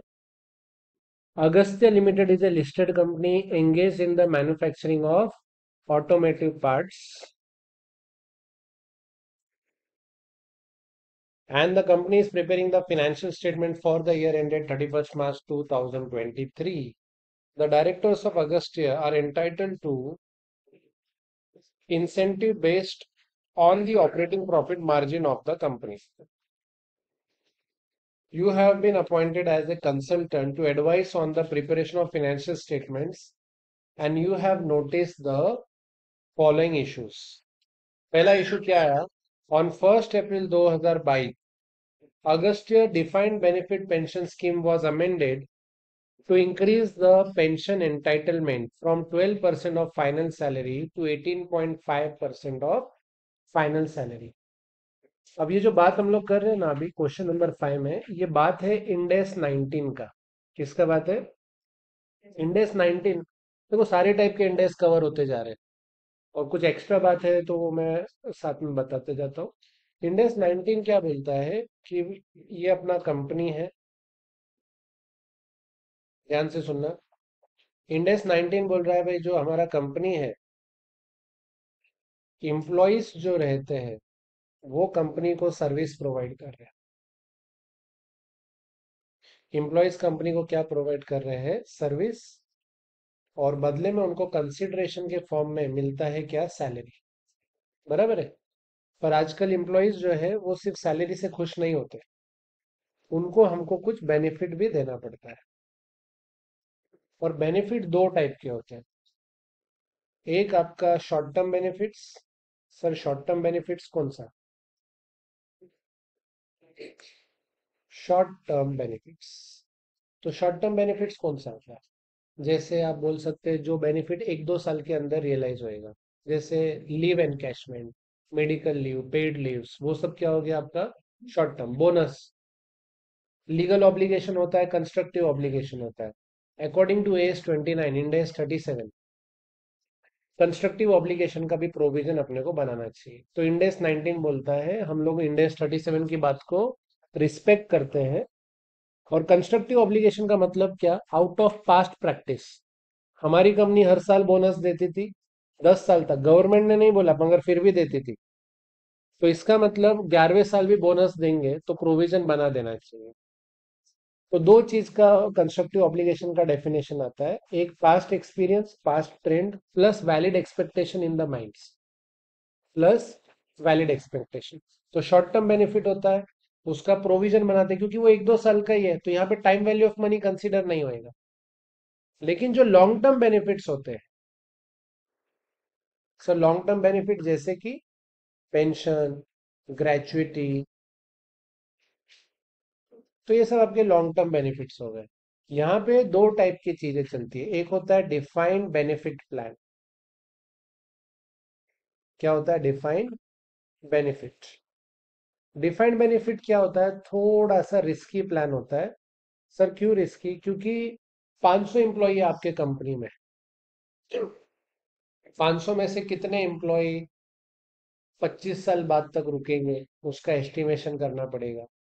सैलरी का 25 साल बाद इन्फ्लेशन रेट क्या होगा, डिस्काउंटिंग फैक्टर क्या होगा. तो इसके लिए अपने को एक्चुअरी का हेल्प यूज करना पड़ता है. और इसको लेके पीयूसीएम मेथड के हिसाब से, प्रोजेक्ट यूनिट क्रेडिट मेथड के हिसाब से एक क्वेश्चन भी आता है. पीयूसीएम के हिसाब से क्वेश्चन आता है वो इंडेस 19 में. और एक होता है defined contribution plan. Defined contribution में क्या होता है कि जो कंपनी है उसको सिर्फ कंट्रीब्यूट करना है एक पर्टिकुलर अमाउंट प्रोविडेंट फंड के अंदर, गवर्नमेंट ने जो भी बनाया, और फिर कंपनी को टेंशन नहीं. तो यहाँ पे आपको एक्चुअरी का जरूरत नहीं पड़ता है. एक्चुअरी मतलब एक एक्सपर्ट बंदा जो कि सीए हो सकता है या सीए नहीं है तो भी चलेगा. तो ये लॉन्ग टर्म वाले जो चीज होती है ना, यहाँ पे अपने को प्रोविजंस बनाना पड़ता है considering time value of money. Considering क्या? Time value of money. और आप 25 साल का अकाउंटिंग कर रहे हैं क्योंकि ग्रेचुइटी पे होएगा 25 साल के बाद, 40 साल के बाद, जुबली बेनिफिट्स ऐसा ऐसा सब बोला है. तो ग्रेचुइटी 25-30 साल के बाद पे होगा. तो ऐसा हो सकता है कि 5 साल के बाद ग्रेचुइटी का फॉर्मूला चेंज हो जाए, 12% पे कर रहे थे 16% हो जाए. तो जब आपके चेंजेस होते हैं तो वो जो चेंज होता है तो जो डेली हर साल जो हम लोग प्रोविजंस को डेबिट करेंगे उसको हम लोग करंट सर्विस कॉस्ट बोलते हैं. और जब कुछ चेंज आता है पिछले कुछ से तो उसको पास सर्विस कॉस्ट बोलते हैं। तो उसका अकाउंटिंग करने का तरीका कुछ ऐसा होता है कि आप हर साल जो है करंट सर्विस कॉस्ट को डेबिट करते हैं। लेटेस्ट से जो भी present value of future cash flow आएगा तो करंट सर्विस कॉस्ट आपका डेबिट होएगा। सर ये किधर जाएगा? पीएनएल में जाएगा। और इस बेसिस पे अपना प्रोविजन फॉर ग्रेचुइटी क्रिएट हो। पर हुआ क्या, हमने करंट सर्विस कॉस्ट 10 लाख का ही डेबिट किया, कल को कुछ चेंज आया ना फॉर्मूला में, 5 साल के बाद अपने को पता चला अरे 10 लाख का नहीं डेबिट करना था, 12 लाख का करना था। तो फिर पास सर्विस कॉस्ट करके हम लोग एक टर्म लेके आते हैं। पास सर्विस कॉस्ट भी किधर डेबिट होएगा? पीएनएल के अंदर। तो ये सारा झगड़ा ना लॉन्ग टर्म के अंदर ही है। ये सारा झगड़ा किधर है? लॉन्ग टर्म के अंदर ही है। शॉर्ट टर्म वाले क्वेश्चन भी बहुत जबरदस्त दिया है इंडेस 19 के अंदर। भाई 10 लीव दिया था आप लोगों को, मगर आपने तो 8 लीव ही यूटिलाइज किया। 2 लीव जो है कैरी फॉरवर्ड हो रहा है, तो क्या करने का? तो 2 लीव का प्रोविजन बनाने का। अभी तो मैं सिंपल वे में बोल रहा हूँ, उसमें बहुत अच्छे अच्छे क्वेश्चन है। ये समझो आधे क्वेश्चन शॉर्ट टर्म के, आधे लॉन्ग टर्म। तो बच्चे को कभी कभी लॉन्ग टर्म पे ज्यादा फोकस करता है तो लॉन्ग टर्म इजी लगता है, क्योंकि उसमें तो अपना 116 जैसा अकाउंटिंग है, मोटाइजेशन टेबल वगैरह बनेगा। लेकिन शॉर्ट टर्म में फंस जाता है वो। तो दोनों क्वेश्चन इस शॉर्ट टर्म वाले एमसीक्यू वगैरह में आ सकते हैं। तो अब ये क्वेश्चन क्या बोल रहा है अपने को, अगर हम इस क्वेश्चन की बात करें तो यहाँ पे बोला है कि अपना कंपनी मैन्युफैक्चर कर रहा है automobile spare part. Directors of Agastya are entitled to incentive based on the operating profit margin. तो इंसेंटिव मिलने वाला है सैलरी के अलावा, प्लस इंसेंटिव। और क्वेश्चन का इशू क्या है? Agastya defined Agastya limited defined benefit pension scheme was amended to increase the pension entitlement from 12% से 18.5। इसका मतलब जो आपने प्रोविजन बनाए थे ना पहले, आपने 12% कंसिडर किया था, लेकिन आपको कंसिडर कितना करना चाहिए? 18.5। तो ये आपका चेंज इन एस्टिमेट हो गया। तो चेंज इन एस्टिमेट का प्रोस्पेक्टिव इफेक्ट जाएगा। लेटेस्ट से 5 साल के बाद चेंज हुआ या कुछ सालों के बाद चेंज हुआ, तो जो पुराना है अपन फिर से रेट्रोस्पेक्टिव नहीं जाएंगे, क्योंकि this is not A change in accounting policy, this is a change in estimate. तो प्रोस्पेक्टिव इफेक्ट होएगा। इसका मतलब क्या हो गया कि आपने 5 साल तक करंट सर्विस कॉस्ट को डेबिट किया, लेटेस्ट से 10-10 करोड़ का डेबिट किया, लेकिन एक्चुअली आपको करना चाहिए था डेबिट 12-12 करोड़। तो अब हम लोग जो करंट ईयर में बैठे हैं ना, तो करंट सर्विस कॉस्ट तो डेबिट होएगा ही 18.5% पे। लेकिन जो पिछली गलती है उसको पास सर्विस कॉस्ट के नाम पे करंट ईयर में उसको करेक्ट किया जाएगा। अब नंबर्स नहीं दिया है, पर ये प्रोविजन तो पता चलना जरूरी है ना। तो पास सर्विस कॉस्ट का तो डेबिट किधर होएगा? पीएनएल ही डेबिट होएगा। आगे इशू देखते हैं क्या बोलता है। This amendment was made due to salary cuts made on account of the pandemic. The chartered accountant has shown such increase in the pension entitlement under the head employee benefit forming part of the operating profit. The directors are unhappy with this presentation. तो ये लोग क्या बोले? Chartered accountant has shown such increase in the pension entitlement under the head employ benefit expense. बात बराबर है। Current service cost क्या होता है? एम्प्लॉय बेनिफिट एक्सपेंस ही होता है। और the directors are unhappy with this presentation. They believe that the pension scheme is not integral to the operations of the company. तो डायरेक्टर अपना अलग ही अकाउंटिंग स्टैंडर्ड बना रहा है यहाँ पे। So is not integral to the operations of the company since it is paid post retirement of the employees, and thus insists that such presentation would be misleading in computing the operating profit और loss. तो ये आपको ज्यादा समझने का जरूरत वैसा है नहीं, पर अगर आप इसमें ज्यादा दिमाग लगाते हो तो इसमें क्या बोल रहे हैं लोग कि pension scheme is not integral to the operations. Basically उसको इंडेक्स नहीं मालूम है तो बोल रहा है ऑपरेशन से रिलेटेड नहीं है। Accordingly the director propose A change in accounting policy so that all such gain or losses would be recognized under OCI। ये एक बहुत ही गलत लाइन हो गया, क्योंकि current service cost, past service cost जाना चाहिए पीएनएल। जैसे इंडेक्स 116 था, 10 साल का एग्रीमेंट बनाया, तो आज एंट्री होता है ROU asset account debit to lease liability. वैसे इंडेक्स 19 है, डिफाइंड बेनिफिट है, 25 साल बाद ग्रेचुइटी पे करना है, तो EB account debit, current service cost account debit to provision. The director believe that this policy choice will make the financial statement more consistent. तो डायरेक्टर ने काफी आर्ग्यू किया। The pension scheme is currently in deficit, और आपको discuss करना है ethical and accounting implications of the above issues referring to the relevant index where appropriate from the perspective of consultant। तो definitely index 19 का भी बात आएगा और इंडेक्स 8 का भी। एक चीज अपना समझना जरूरी है कि अकाउंटिंग पॉलिसी और अकाउंटिंग एस्टिमेट में फर्क क्या है। अकाउंटिंग पॉलिसी, जैसे हमने सुना है फीफो मेथड, वेटेड एवरेज, आपका क्या तरीका है अकाउंटिंग करने का, उसको बोलते हैं पॉलिसी। लेट अस से आप रोज सुबह 4 बजे उठ के पढ़ाई करते हैं, दैट इज ए पॉलिसी। आप कितना पढ़ाई करते हैं, दैट इज एन एस्टिमेट। आप 10 क्वेश्चन करते हैं, आपका एस्टिमेट है 10 क्वेश्चन का, और आपने 12 कर दिया या आपने 8 कर दिया, दैट इज एन एस्टिमेट। तो आपका तरीका इज ए पॉलिसी। तो FIFO method, weighted average, cost model, revaluation model, all this are the policy according to index 8। और अकाउंटिंग एस्टिमेट क्या होता है, इसका बेस्ट एग्जांपल हो गया है आज की तारीख में SLM टू WDV। अगर आपको मालूम है एसेट का यूज करके कांस्टेंट बेनिफिट आने वाला है, तो कांस्टेंट बेनिफिट आएगा तो कांस्टेंट एक्सपेंस जाना चाहिए P&L में, तो दैट इज SLM। अगर आपको पता है स्टार्टिंग में ज्यादा बेनिफिट आएगा, बाद में कम बेनिफिट आएगा एसेट के यूज से, तो WDV। तो ये आपका एस्टिमेट ही है ना अगले 10 साल को लेके, with respect to useful life, with respect to depreciation method, तो उसका प्रोस्पेक्टिव इफेक्ट होता है। और अकाउंटिंग पॉलिसी होता है तो उसका रेट्रोस्पेक्टिव, वैसा है।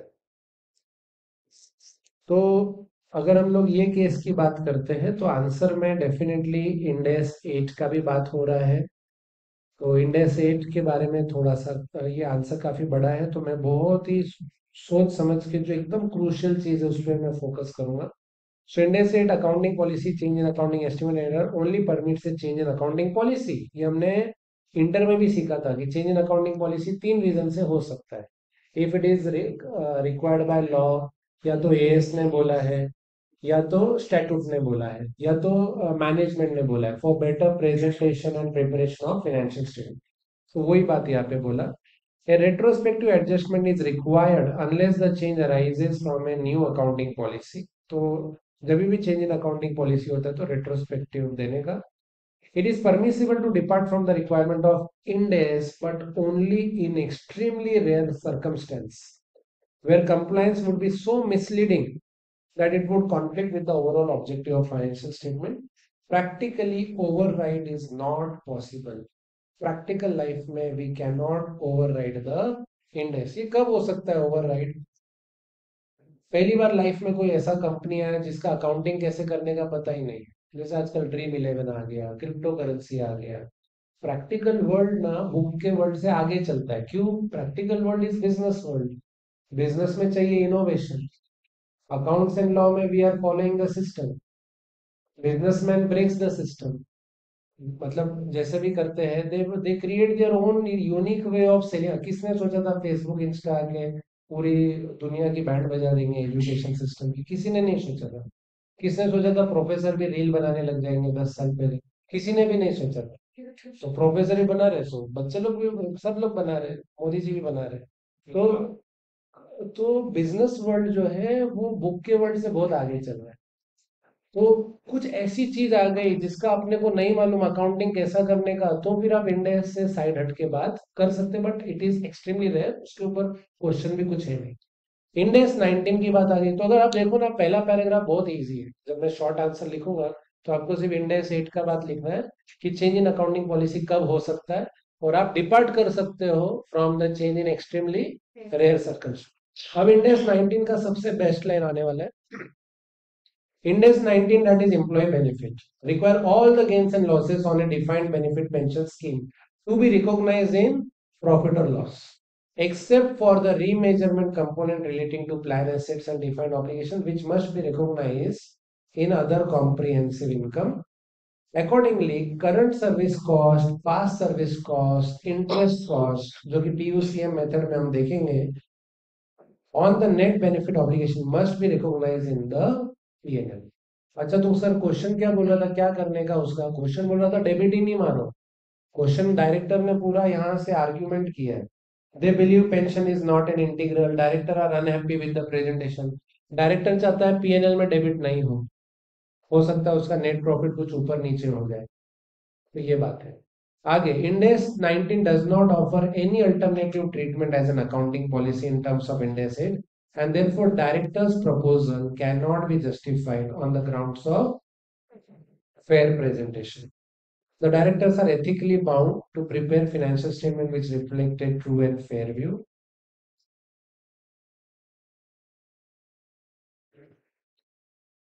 एक सेकेंड।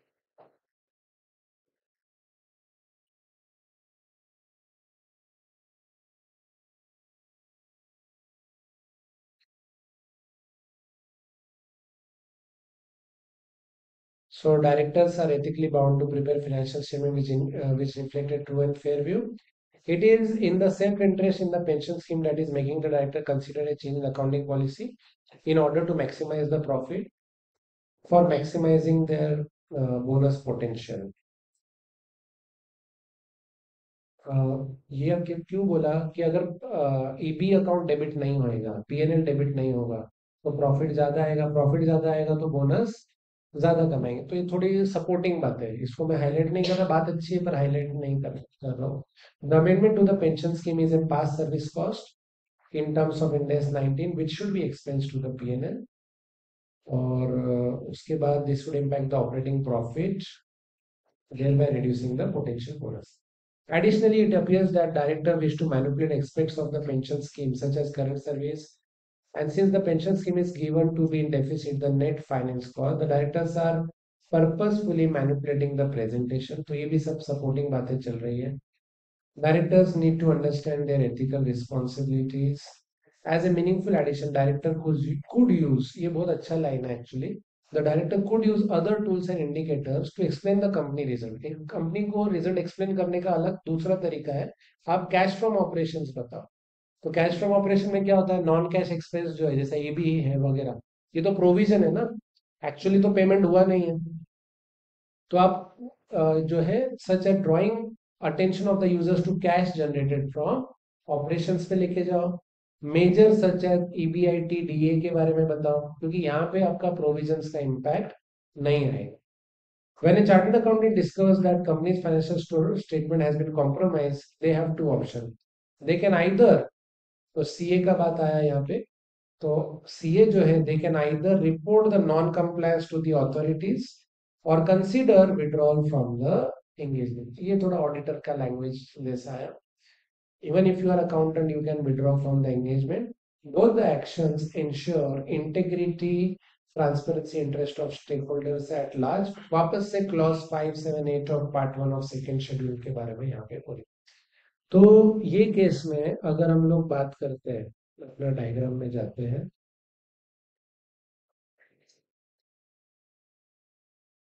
तो इसमें ये आंसर में क्या किया मैंने, Ind AS 19 की बातों को कंसीडर किया, और डायरेक्टर नहीं चाहता कि भाई डेबिट हो।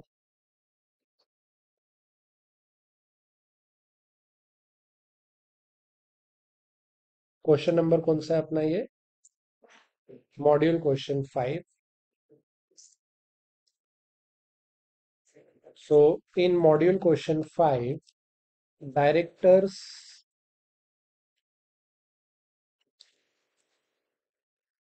are not happy with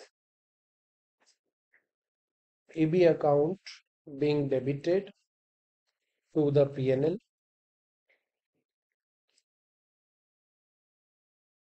एकदम शॉर्ट में मैं बता रहा हूँ। So they are not happy with EB account being debited to the PNL. EB के अंदर क्या चीज आती है, करंट सर्विस कॉस्ट, अगर आपको नहीं मालूम है तो आप फुल फॉर्म लिख सकते हैं, और पास सर्विस कॉस्ट।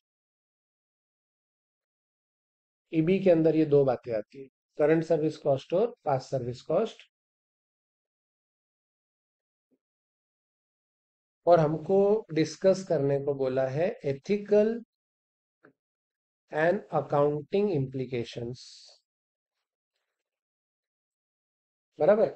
तो आप ही बताओ अपने आंसर में कौन कौन सी बातें हम लोग को कवर करने का है। पहले तो हमको Ind AS 8 की बात कवर करना है।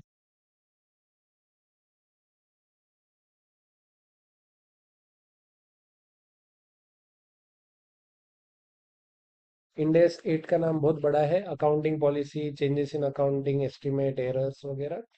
तो इंड एस 8 बोलता है चेंज इन अकाउंटिंग पॉलिसी कब कर सकते हैं। तो कब कर सकते हैं change accounting policy? When it is required bye as, when it is required bye statute यानी कि लॉ, एंड मैनेजमेंट, मैनेजमेंट को लगता है कि बेटर प्रेजेंटेशन रहेगा। डिपार्ट फ्रॉम इंडेस क्या हो सकता है? इन एक्सट्रीमली रेयर केस, ये भी एक लाइन वो लोग ने बोला था। तो केस के बदले हम लोग वर्ड यूज करते हैं क्या? सरकमस्टेंसेस। तो पहला पैरा तो आपका इसके देखो, आंसर राइट आना एक बात है और आंसर बेटर लिखना दूसरी बात है। अल्टीमेटली राइट प्लस बेटर ही टॉप 5 बच्चों में आएगा आउट ऑफ 100। तो इंडेस 8 का बात हो जाता है। फिर उसके बाद हमको कौन सी बात करना है? Ind AS 19। According to Ind AS 19, current service cost, और ये केस में पास्ट सर्विस कॉस्ट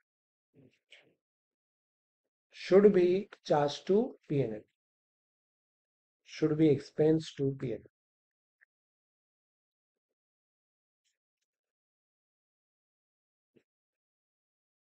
और डायरेक्टर का कंटेंशन,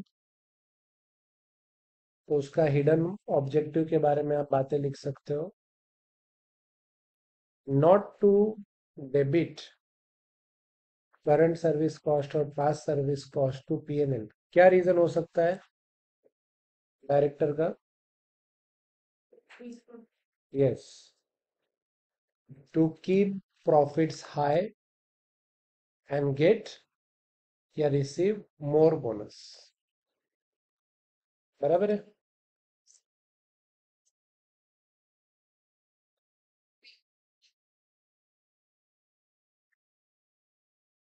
तो हमारा डायरेक्टर को सजेशन है कि directors need to understand their ethical responsibilities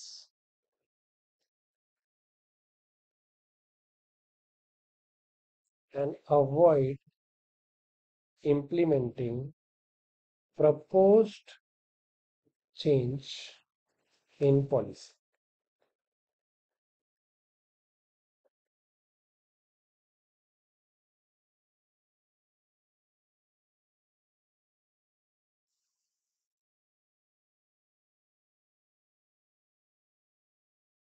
एक छोटा सा सजेशन हो रहा है, directors can use other tools to explain company result. Sir कौन से अदर टूल्स थे, कोई स्टूडेंट बता सकता?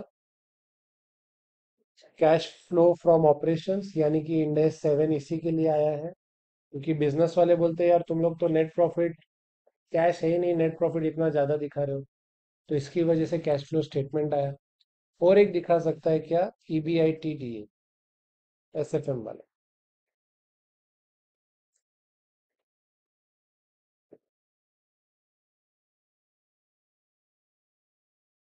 और if CA discovers that company का, आप फटाफट लिख सकते हैं, if company's financial position has been compromised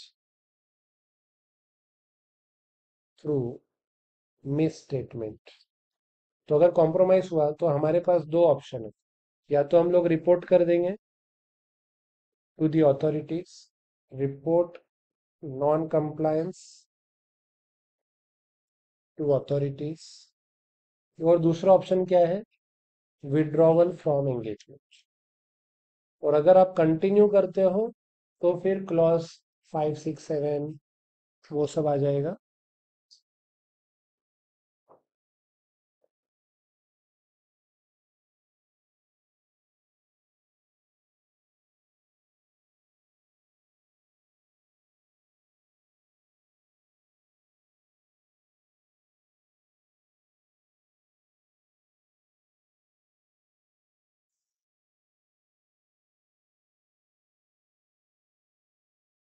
loss 5, 7, 8। अगर एग्जाम में ये नहीं भी याद रहा तो लास्ट वाले का टेंशन नहीं लेना। और ये किसका रहता है? Of second schedule to the CA act 1949।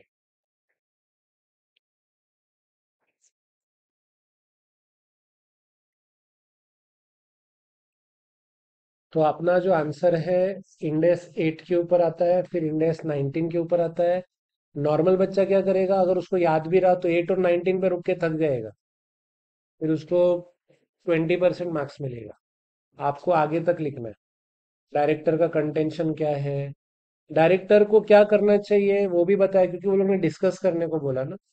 तो director can use other tool to explain company result. और ये जो अच्छी बात है उसको आप साथ के साथ अंडरलाइन भी कर दोगे तो अच्छा है। और फिर एज ए सीए अगर आपको ये चीजें पता चली तो you have to either report to the respective authorities, TCWG वगैरह, या फिर withdrawal from engagement. Audit subject होता तो आप लिखते थे प्रोवाइडेड कि लॉ अपने को अलाउ करता है देन यू कैन विड्रॉ। बराबर है। ओके। अभी चलते हैं नेक्स्ट क्वेश्चन की तरफ।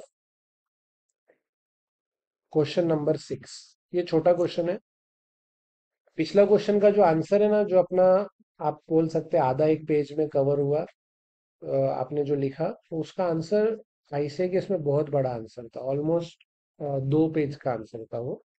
तो जिसमें हमने सारी बातें सब्सटेंशियली कवर किया। अभी question number 6। Director of Spins are eligible for an incentive computed as a percentage of cash generated from operations as defined in Ind AS 7, statement of cash flows in accordance with the terms of their appointment। तो Ind AS 7 AS 3 जैसा 3 cash flows रहता है, from operating activity, from investing और from finance. Ind AS 7 या AS 3 क्यों आया? क्योंकि businessman CA का रिस्पेक्ट नहीं कर रहे थे। क्यों? सीए लोग प्रॉफिट बताते थे on the basis of accrual, businessman को मतलब है कैश से। सीए ने बोला अरे सर 500 करोड़ का प्रॉफिट है, पार्टी चाहिए। उसने बोला यार बैंक में कैश तो 5 करोड़ ही है। तो क्यों ऐसा हो गया? क्योंकि अक्रूवल होता है, आप सेल्स को रिकॉर्ड करते रहते हैं अक्रूवल बेसिस पे, पर कैश भी तो आना चाहिए। तो बिजनेसमैन की पर्सनल रिक्वायरमेंट को मीट करने को लेके अकाउंटिंग क्या है, फ्लेक्सिबल है। Ultimately we are the tool to support the business. तो उसकी जो पर्सनल रिक्वायरमेंट है उसको सपोर्ट करने के लिए एएस 3 आया या इंड AS 7 आया, कि भाई कैश फ्लो का भी रिपोर्ट दो, ताकि स्टेक होल्डर को भी समझ में आए, डायरेक्टर्स को भी समझ में आए कि कैश का पोजीशन क्या है। और इसको लेके भी बहुत बड़े बड़े फ्रॉड हुए हैं। अगर आप कैश फ्लो फ्रॉम ऑपरेशंस वगैरह नहीं बताते थे जैसे पुराने जमाने में, तो कंपनी तो प्रॉफिट के बेस पे लोन ले लेती थी, लोन लेके फिर मालिया जैसे गायब हो गए। तो इस वजह से कैश फ्रॉम ऑपरेशंस भी बैंक वैंक को, सब स्टेक होल्डर्स को देखना ही पड़ता है। तो यहाँ पे directors of Spins are eligible for an incentive computed as a percentage of cash generated from operation. देखो क्या बोला, डायरेक्टर्स का कुछ तो इंटेंशन बोल दिया, डायरेक्टर्स को इंसेंटिव मिलने वाला है on the basis of what, cash generated from operation. तो डायरेक्टर तो क्या चाहेगा कि ज्यादा से ज्यादा कैश फ्रॉम ऑपरेशन आ जाए, क्योंकि उसको तो इंसेंटिव मिलने वाला है। Due to the onset of the pandemic, the company has not performed well. Pandemic था, लॉकडाउन था, तो कंपनी का परफॉर्मेंस अच्छा नहीं था और काफी सारा कैश फ्रॉम ऑपरेशन लॉस्ट हो गया। In order to meet the cash requirement, the director of Spain are planning to dispose of underutilized equipment and investments। तो अभी वो लोग डिस्पोज करने का सोच रहे हैं जो इक्विपमेंट काम में नहीं आता है, और छोटा मोटा इन्वेस्टमेंट, ताकि कैश आ जाए। कंपनी के, अगर कंपनी के बेनिफिट के लिए किया है तो अच्छी बात है, खुद के बेनिफिट के लिए किया है तो अच्छी बात नहीं है। The directors opine that, opine मतलब क्या, उनका ओपिनियन है, that since the cash generated from sale of such equipment and investment would be used for operations, the inflow of such sale should be presented in the statement of cash flow from operation। तो ये क्या है, ये लोग खुद का index बना रहे हैं यहाँ पे।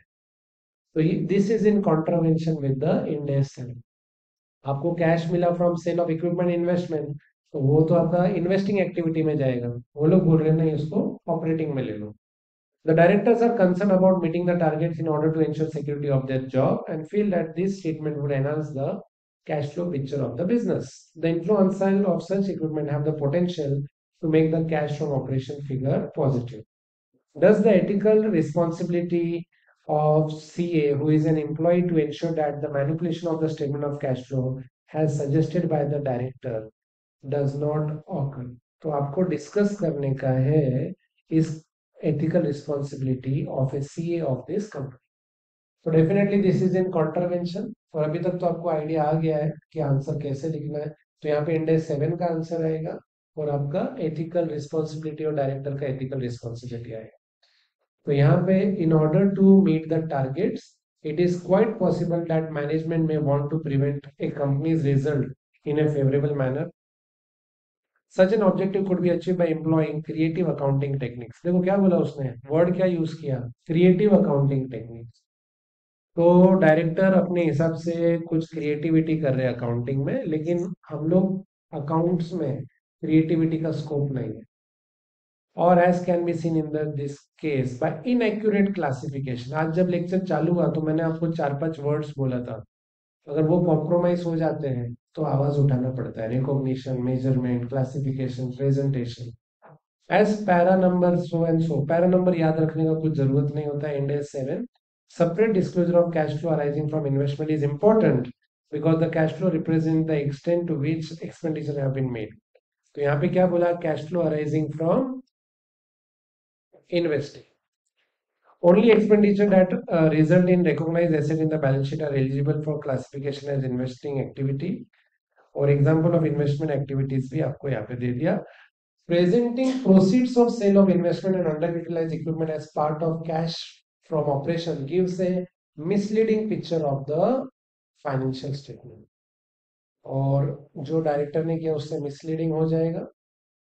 और यहाँ पे in the given case it में appear that to meet the cash requirement of operation the company is selling investment and it is not a part of a usual trading operation. और चार्टेड अकाउंटेंट का duty रहेगा यहाँ पे not only to company they work for but also to the professional body IC and to the stakeholders. So this should be classes should be presented under cash flow from investing activities.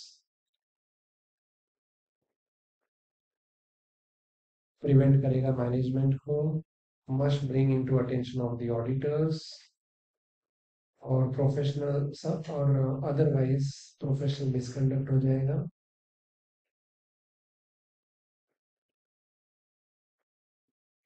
Under clause 1 of part 2 अगर वो contribute करता है तो ठीक है.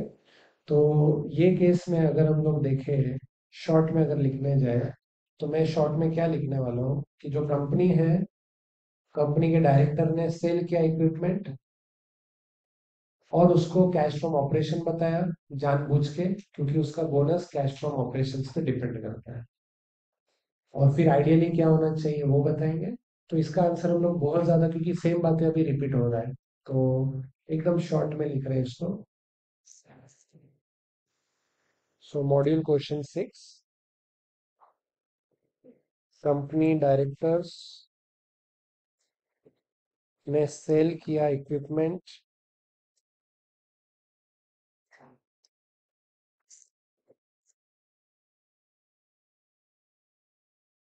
Cell किया और भी कुछ किया ना, एंड इन्वेस्टमेंट्स.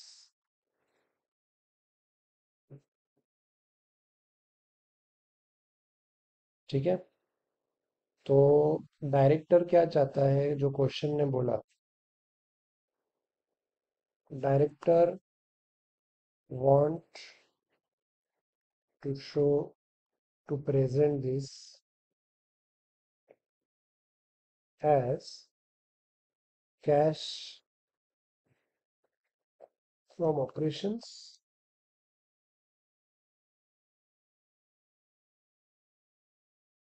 और आइडियली क्या होना चाहिए, जो आंसर का पार्ट है, एज पर इंडेक्स 7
तो यहाँ पे इंडेक्स 7 के हिसाब से it should be cash flow from investing. क्या कर रहे थे यहाँ पे, sale of equipment and investment, तो कैश फ्लो फ्रॉम ऑपरेशन तो जाएगा नहीं। और सीए का रिस्पॉन्सिबिलिटी बहुत सारा है, तो they should follow fundamental principle. पहले मैनेजमेंट को रोको, मैनेजमेंट नहीं सुनता है तो ऑडिटर को इन्फॉर्म करो। अगर आप ये सारी चीजें नहीं करते हैं तो आईसीआई के अंडर आपका कॉन्ट्रवेंशन हो जाएगा, contravention of the provision clause 1 of part 2 of the second schedule to the CA. ये जो लास्ट वाला पॉइंट है ना, ये अगर याद रहता है तो वेल एंड गुड, अदरवाइज ये सारी बातों को अपने को कंसीडर करना चाहिए। क्वेश्चन 7, यहाँ पे बोला है क्वेश्चन नंबर 7 में, InfoStar is a listed company engaged in the provision of IT services. The directors are paid a bonus based on the profits achieved. अगर देखो तो मैक्सिमम क्वेश्चन डायरेक्टर्स के ऊपर आए, बेस्ड ऑन द प्रॉफिट्स। और bonus to directors, अगर आपका profit 1 crore और 5 करोड़ के बीच में है तो 2% ऑफ द नेट प्रॉफिट, अगर 5 करोड़ और 10 करोड़ के बीच में है तो 4%। तो ये सब रेंज आपको दिया। Draft statement of PNL currently shows a profit of 2 crore. 2 crore मतलब आपका जो सिचुएशन है इधर आ गया, तो आपको बोनस कितना मिलेगा, 2% ऑफ नेट प्रॉफिट। अब इशू क्या है यहाँ पे देखते हैं। अब ये ना थोड़ा सा अजीब क्वेश्चन है, अलग ही क्वेश्चन है, कंस्ट्रक्टिव ऑब्लिगेशन के ऊपर क्वेश्चन है। यहाँ पे क्या बोला, employees of Infostar have historically been paid an individual performance based discretionary incentive. Discretionary मतलब लीगल कंप्लायंस नहीं था बोनस देने का, पर हिस्टोरिकली पे कर रहे थे तो कंस्ट्रक्टिव ऑब्लिगेशन आ सकता है। Based on the past trends and performance the bonus would be rupees 3 crore मिलना चाहिए। इन view of the possibility of the director not receiving the bonus on account of company का पुअर परफॉर्मेंस, इन्फो स्टार का जो CFO है, जो कि CA है, उसने सजेस्ट किया कि जो आप डिस्क्रेशनरी बोनस देते हैं जो लीगल कंप्लायंस नहीं है to the employees could be avoided in the current year. और अगर वो ये एडवाइस दे रहा है तो ये गलत नहीं है, क्योंकि लीगल, देखो, अकाउंटिंग बोलता है कंस्ट्रक्टिव ऑब्लिगेशन का प्रोविजन बनाओ, पर वो तो अकाउंट्स बोल रहा है ना, वो तो अकाउंटिंग के हिसाब से। पर अल्टीमेटली बोनस देना नहीं देना, नहीं नहीं, इंडेक्स 37 बोलता है प्रोविजन बनाओ, तो बोनस देने का क्या, ऐसा जरूरी थोड़ी ना है। लॉ अगर बोल रहा है बोनस दो तो ही बोनस दो, आपके पास नहीं है पैसा तो बोनस मत दो, which would result in the company reporting profit. तो वो बोल रहा है भाई आप जो है ना बोनस मत दो, डिस्क्रिशनरी बोनस, वॉलेंटरी बोनस मत दो। As part of the annual report, InfoStar reports employee satisfaction scores, staff attrition rate वगैरह as non-financial performance measures। तो अब ये भी कुछ रीजन से ही दिया है। परफॉर्मेंस मेजर्स, परफॉर्मेंस मेजर्स को लेके काफी सारी चीजें फाइनल में केस स्टडीज में आते जा रहे हैं, क्योंकि वो पेपर 6 में आएगा। तो परफॉर्मेंस मेजर्स क्या रहता है आपका, अलग अलग पैरामीटर्स पे ड्रॉ होता है। एक आपका फाइनेंशियल पैरामीटर, यानी कि जो आप एसएफएम में सीख रहे हैं, रेशियो एनालिसिस वगैरह। एक आप लोगों का कॉस्टिंग का पैरामीटर, जैसे लोग ने बोला एट्रिशन रेट्स वगैरह। तो परफॉर्मेंस मेजर भी देखा जाएगा। CFO has told the directors over the mail that no stakeholder reads the non-financial information, and thus his aforesaid suggestion of not paying the discretionary incentive would not impact the company greatly. Does the ethical and accounting implication of the above issue referring to relevant index were appropriate from the perspective of CA सुशील भूपति। तो यहाँ पे अगर books की बात की जाए तो आपको बोनस नहीं देना, that is completely fine, not a problem. और जो लास्ट का मैंने ग्रीन कलर किया उसको लेके भी आंसर में डिस्कशन ऐसा है कि अगर आप डिस्क्रेशनरी बोनस नहीं देते तो एम्प्लॉय का मोटिवेशन डाउन होगा, एम्प्लॉय का मोटिवेशन डाउन होगा, वो जॉब छोड़ के जा सकते हैं। तो जो लास्ट लाइन है ना, इसको लेके थोड़ा सा डिस्कशन है। मतलब बुक्स के पॉइंट ऑफ व्यू से इट इज नॉट ए कोई प्रॉब्लम नहीं, बट आप बोल सकते हैं ह्यूमैनिटेरियन ग्राउंड्स पे और कंपनी के परफॉर्मेंस मेजर्स के हिसाब से इम्पैक्ट आ सकता है। तो ऐसा डिप्लोमेटिक आंसर अपने को देना पड़ेगा, डिफरेंट केस है। दूसरा क्या है, कभी मन में आता है अरे ये जो चैप्टर है, चैप्टर 15 16 17 सारे चैप्टर होने के बाद ही करो, ये सोच एकदम गलत है। बिकॉज इनमें अभी तक अगर आप देखो, आपको बेसिक अकाउंटिंग सेंस होना चाहिए। ऐसा नहीं भाई इंडेक्स 19 करेंगे, 16 करेंगे, 116 करेंगे, फिर तो थक जाएंगे, फिर कब करेंगे ये? तो बेसिक अकाउंटिंग सेंस होना चाहिए ये केस स्टडी क्वेश्चंस करने के लिए। अभी देखो एथिकल कंसिडरेशन, फटाफट मैं रीड करता हूँ इसको। So long-term success of any organization depends on the fair treatment of the employees. थोड़ा सा इमोशनल आंसर जाएगा, which is in turn is based on the ethical behavior of the management. In the given case, CFO has suggested not paying the discretionary bonus, which the directors are considering as it will enable the company to record profits of 2 crore, क्योंकि आप debit नहीं करोगे, bonus नहीं देने वाले। अगर आपने decide किया बोनस देने का है तो फिर तो प्रोविजन बनाना पड़ेगा अपने। This suggestion is not illegal, मतलब अगर अपोजिट बोले तो this suggestion is legal at all as the bonus is discretionary rather than statutory or contractual. In other words, the company has no legal obligation to pay the bonus. However, the reason behind non-payment of the bonus what gives rise to ethical consideration. Simple भाषा में बोलो, ethical consideration मतलब कुछ चिंता है according to ethics. The suggestion by the CFO will have the impact of reducing expenses and improving the profit. कैसे? क्योंकि employ लोग फिर हो सकता है काम बराबर नहीं करे, उनको बोनस नहीं मिला तो। ऑन ए मॉरल ग्राउंड, क्या बोला? On a moral ground the suggestion is likely to have negative consequences for the company. आप बोल सकते हैं थोड़ा सा एसएम सी इंटर में स्ट्रेटेजिक मैनेजमेंट जैसा आंसर जा रहा है। The employee would be dissatisfied that the bonus has been withdrawn and further when they would see the director withdrawing bonus out of profits arising on saving in bonus call, it would have a negative impact on the employee one. तो आगे उसी के बारे में discuss किया है। Chartered accountant has a responsibility to exercise due diligence.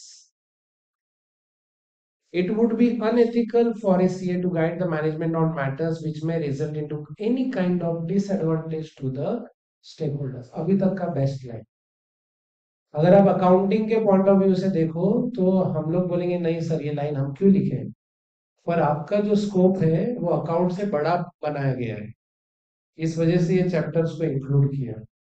तो आप ऐसा कुछ भी एडवाइस मत करो जिससे बेचारे का ऑपरेटिंग एक्टिविटी पे फर्क हो जाए। सर ऑपरेटिंग एक्टिविटी में फर्क क्यों होगा? आप बोल रहे हो बोनस मत दो, प्रॉफिट ज्यादा देखा हो, कुछ फर्क नहीं पड़ेगा।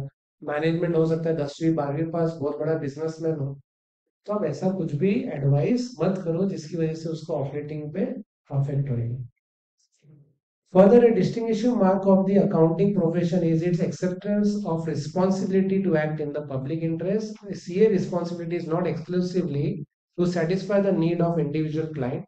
Therefore, the code contains requirement and applicable material to enable CA to meet their responsibility. It is essential for CA to uphold the professional standard and act in accordance with ethical principle. Anyways, अगर यहाँ पे बोला जाए तो आपको कुछ clauses clauses attract नहीं होने वाले। 2-3 वर्ड्स का ध्यान रखना है, इन द पब्लिक इंटरेस्ट रखना, और सबसे इंपॉर्टेंट लाइन था ये वाला लाइन जो है वो सबसे important. It would be unethical for a CA to guide the management on matters which may result into any kind of disadvantage to the stakeholder. तो अगर ये क्वेश्चन देखें तो ये क्वेश्चन में अपने को क्या बताया कि क्वेश्चन में बोला कंस्ट्रक्टिव ऑब्लिगेशन जो है वो हम लोग प्रीफर नहीं कर रहे बोनस देने का, लेकिन उसकी वजह से ऑपरेटिंग एक्टिविटी में फर्क पड़ सकता है। ठीक है ना? एक सेकेंड, ये ऑनलाइन वाला बच्चा कोई मस्ती कर रहा है, अब ये मस्ती नहीं कर पाएगा।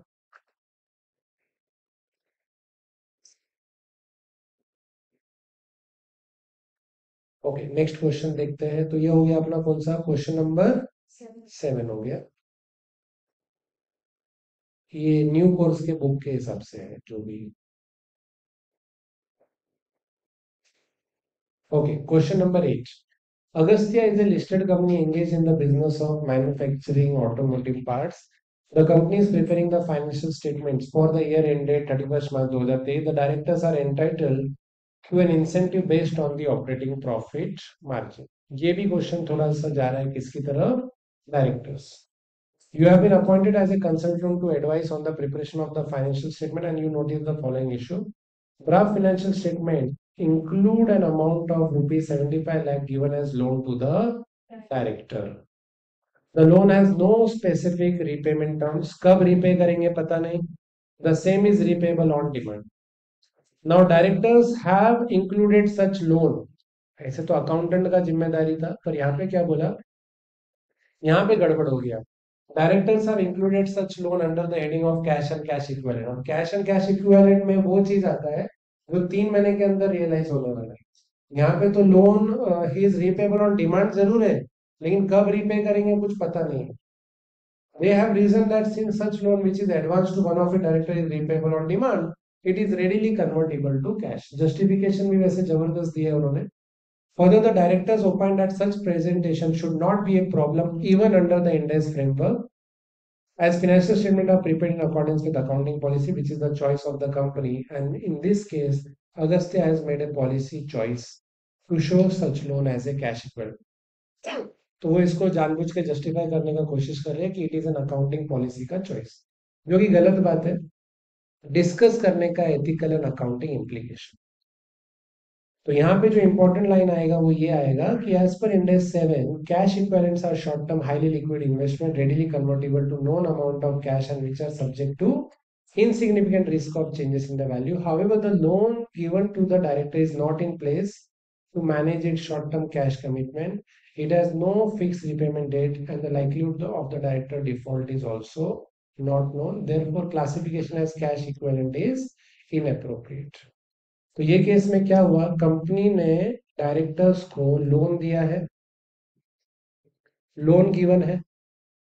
तो लोन गिवन है तो वो किधर आता है, बेसिकली रिसीवेबल हो गया ना. तो रिसीवेबल हो गया मतलब कंपनी के किधर आएगा, एसेट साइड में. अब एसेट साइड में आएगा तो ये लोग बोल रहे हैं कि उसको हम लोग कैश एंड कैश इक्विवेलेंट दिखाएंगे, पर it is not a cash and cash equivalent क्योंकि रीपेमेंट टर्म्स वगैरह फिक्स नहीं है. Instead the loan should be regarded as a financial asset. Receivable तो है, और further information would be required. For example, अगर 75 लाख फेयर वैल्यू है, अब अपने को पता नहीं है पैसा कब आने वाला है. अगर पता रहेगा कब आने वाला है तो एमोटाइज कॉस्ट का प्रिंसिपल होएगा. It could be so said that the loan will never be repaid and accordingly could be regarded as a component of director's remuneration also.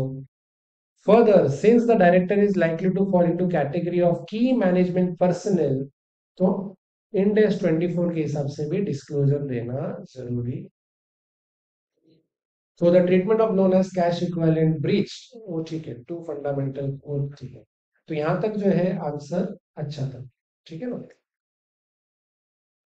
और ये हो गया अपना क्वेश्चन नंबर 8. तो क्वेश्चन 8 में हमने क्या देखा कि लोन दिया है डायरेक्टर को, पैसा कब आएगा कुछ मालूम नहीं है, तो उसको अपन कैश एंड कैश इक्विवेलेंट नहीं बोल सकते हैं. और लास्ट क्वेश्चन आ जाता है क्वेश्चन नंबर 9.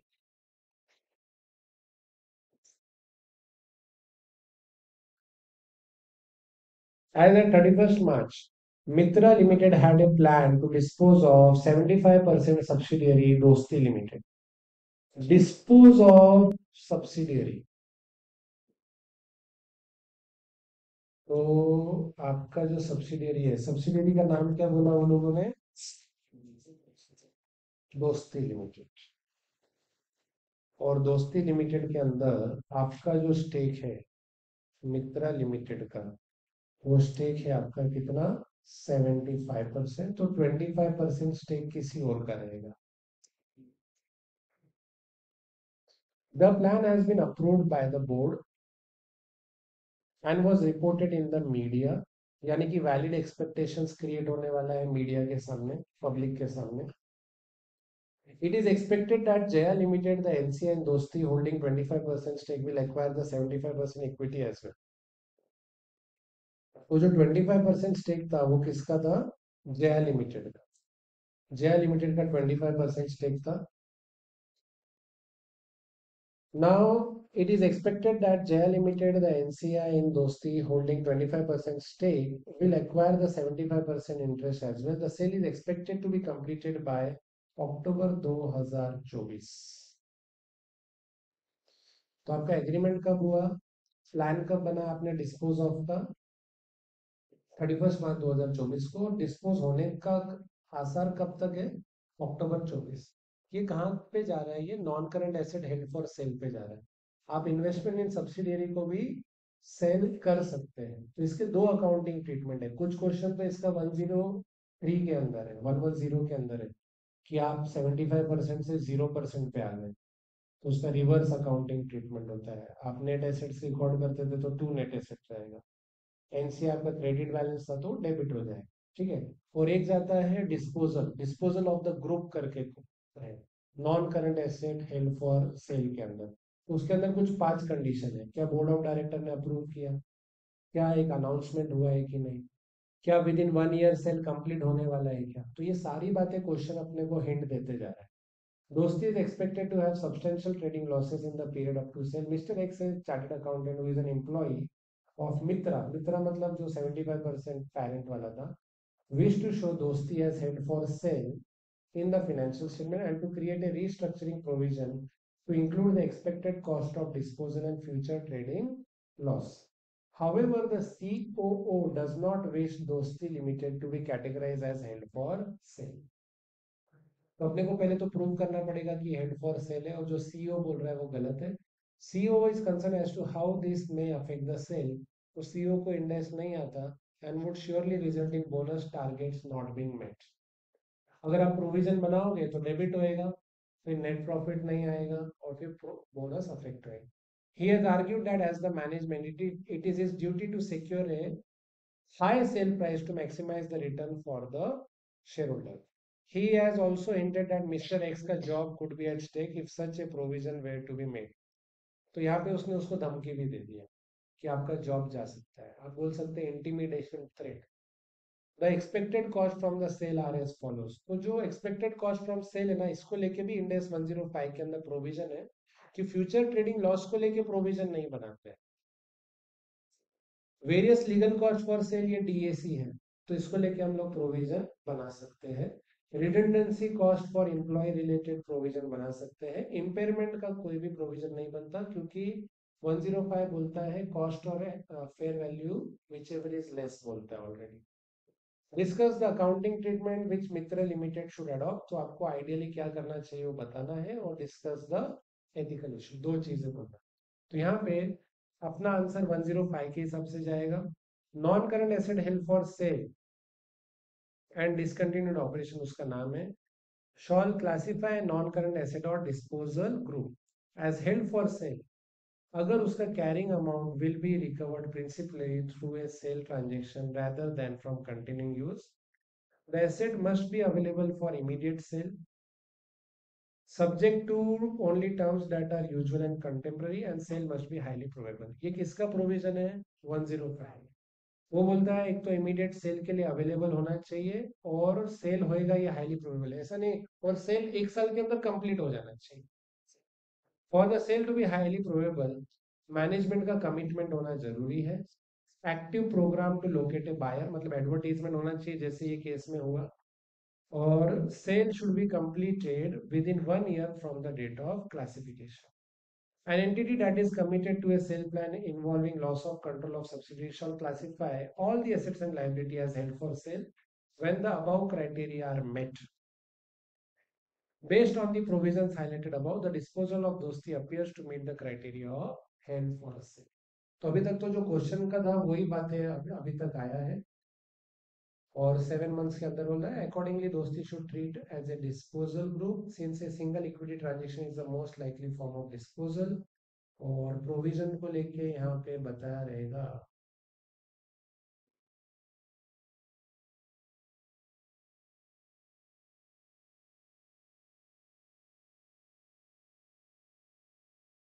इधर लास्ट में बताया provision is required for 5.5 crore. तो ये एक इंपॉर्टेंट रहेगा। 5.5 आपका कैसे आया, अगर मैं क्वेश्चन बताता हूँ आपको, तो 1.5 वेरियस लीगल कॉस्ट और redundancy cost 4 crore. Future operating loss, trading मतलब क्या ऑपरेटिंग, तो फ्यूचर ऑपरेटिंग लॉस का प्रोविजन नहीं बनता है। इम्पेयरमेंट लॉस का भी प्रोविजन नहीं बनता है, ठीक है। और लास्ट में आपका एथिकल इश्यूज, एथिकल इश्यूज सब वही रहेगा। यहाँ पे आपको इंटिमिडेशन थ्रेट के बारे में बोलना है। तो accountants have a duty to ensure financial statement are fair, transparent and comply with accounting standard. Due care रखना है, प्रोफेशनल कॉम्पिटेंस रखना है, और यहाँ पे आपका threatening and intimidating behaviour is unacceptable and against ethical principles, तो वो चीजें, ठीक है ना। तो ये अपना हो गया कौन सा क्वेश्चन नंबर 9। एक लास्ट क्वेश्चन टीवाई के करना है, ये टीवाई के क्वेश्चन 1 कर लेते हैं इसको। ओके, तो last question, Shastra limited decides to upgrade its production process since the director believe, तो यहाँ पे प्रोडक्शन प्रोसेस को अपग्रेड करना है, तो आप बोल सकते हैं कैपिटल एक्सपेंडिचर की तरफ जा रहा है, पूरा प्रोसेस अपग्रेड कर रहे हैं ना, तो रोज रोज तो प्रोडक्शन प्रोसेस अपग्रेड होता नहीं। Since the director believed that technology-led production is the only way that the company can remain competitive. On 1st April 2025, the company entered into property lease arrangement in order to obtain tax benefits. However, the draft financial statement do not show a lease asset or a lease liability as on date. A new financial controller, CA Raghavan, joined Shastra before the financial year and was engaged in the review of financial statements. तो अगर आपको मालूम है audit subject में नए course में review को लेके भी एसेज आए हैं, जिसमें आप ऑडिट नहीं करते हो, ऑडिटर के पहले क्या करते हैं, रिव्यू करते हैं। रिव्यू कोई और सीए कर सकता है, ऑडिट कोई और सीए कर सकता है। To prepare for the upcoming audit and to begin making a loan application to finance the loan new technology, तो न्यू टेक्नोलॉजी के अपग्रेडेशन को लेके पैसे की जरूरत है। CA Raghavan believes that the lease arrangement should be recognized in the balance sheet. However, the management, Miss Anusha, MBA in Finance, जानबूझ के MBA in Finance, strongly disagrees. She wished to charge the lease rental to the statement of profit और loss. अगर long term lease है तो ROU asset to lease liability जाएगा, वो बोल रही है नहीं, rent account debit to bank account करो। Her opinion is based on the understanding that lease arrangement is merely a monthly rental payment without any corresponding asset, जो कि एकदम गलत है। Her disagreement also stems from the fact that showing a lease obligation in the financial statement would impact the capital gearing ratio. Miss Anusha has made it clear to CA that at stake is not only the loan application but also Sunil का तो intimidation threat इधर भी आ गया। तो यहाँ पे 116 की बातें आएगी कि ये ROU asset account debit to lease liability होना चाहिए at the commencement date year 0 में। ROU asset so recognise would include amount of initial measurement of lease liability, तो इधर आपका एंट्री आएगा ROU asset account debit to lease liability. बाकी कुछ terms है, इनिशियल डायरेक्ट कॉस्ट वगैरह, वो 116 में सीखेंगे। The liability for the lease obligation would be measured as the present value of future cash flows, और ये बातें इधर आएगा।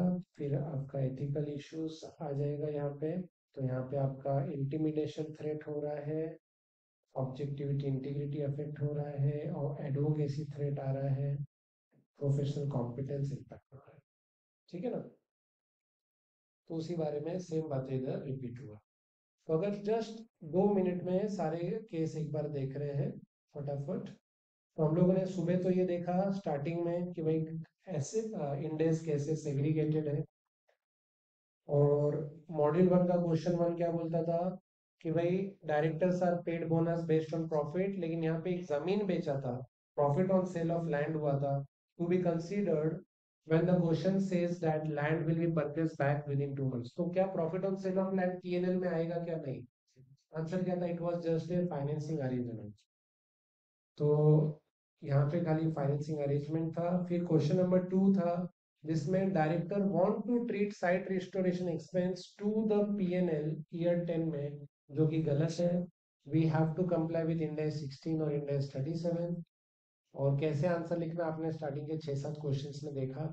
मॉड्यूल क्वेश्चन 3, आपको पैसे का जरूरत था और conditions to give loan to Alap limited, तो अपने को ड्राफ्ट बनाना था।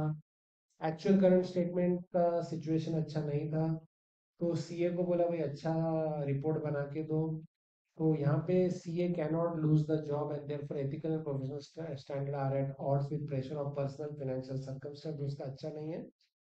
तो डायरेक्टर का क्या ड्यूटी होना चाहिए वो भी बताया, और सीए को ऐसा काम नहीं करना चाहिए। Draft financial statement true and fair होना चाहिए, इन्फ्लेटेड फिगर्स नहीं बताना चाहिए।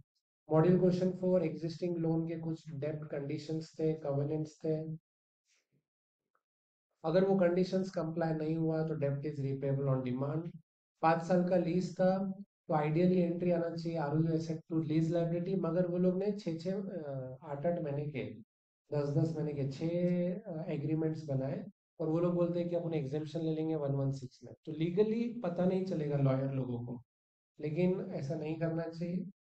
तो stakeholder make decision based on financial statement, director का भी एथिकल जिम्मेदारी बनता है, और otherwise it is a breach of fundamental principle, ऐसा नहीं कर सकते। फिर मॉड्यूल क्वेश्चन 5, एम्प्लॉय ने सर्विस दिया, आपने उसको सैलरी प्लस बेनिफिट, तो जो डिफाइंड बेनिफिट स्कीम होता है उसको लेके ये क्वेश्चन था। तो वो लोग ने क्या किया, पास सर्विस कॉस्ट को पीएनएल में डेबिट नहीं किया, तो पास सर्विस कॉस्ट पीएनएल में डेबिट होना चाहिए। And directors are not happy with EB account being debited to PnL, क्योंकि वो लोग का प्रॉफिट और बोनस अफेक्ट होता है, पर ऐसा नहीं होना चाहिए, पीएनएल अकाउंट आपका डेबिट होना चाहिए। Current service cost, past service cost according to Ind AS 19। फिर मॉड्यूल क्वेश्चन 6 किया, कंपनी डायरेक्टर ने सेल किया इक्विपमेंट एंड इन्वेस्टमेंट, और वो लोग बोलते हैं नहीं नहीं इसको कैश फ्रॉम ऑपरेशन में दिखाओ, क्योंकि उन लोगों को बोनस मिलेगा, पर उसको कैश फ्रॉम ऑपरेशन में नहीं माना जाएगा, that will be cash from investing activities, बराबर। और फिर उसके बाद का आप जरा घर पे जिस हिसाब से मैंने किया वैसे आप वो कर सकते हैं, ओके। तो इस हिसाब से अपना हो जाता है कौन सा, चैप्टर 16 हो जाता है।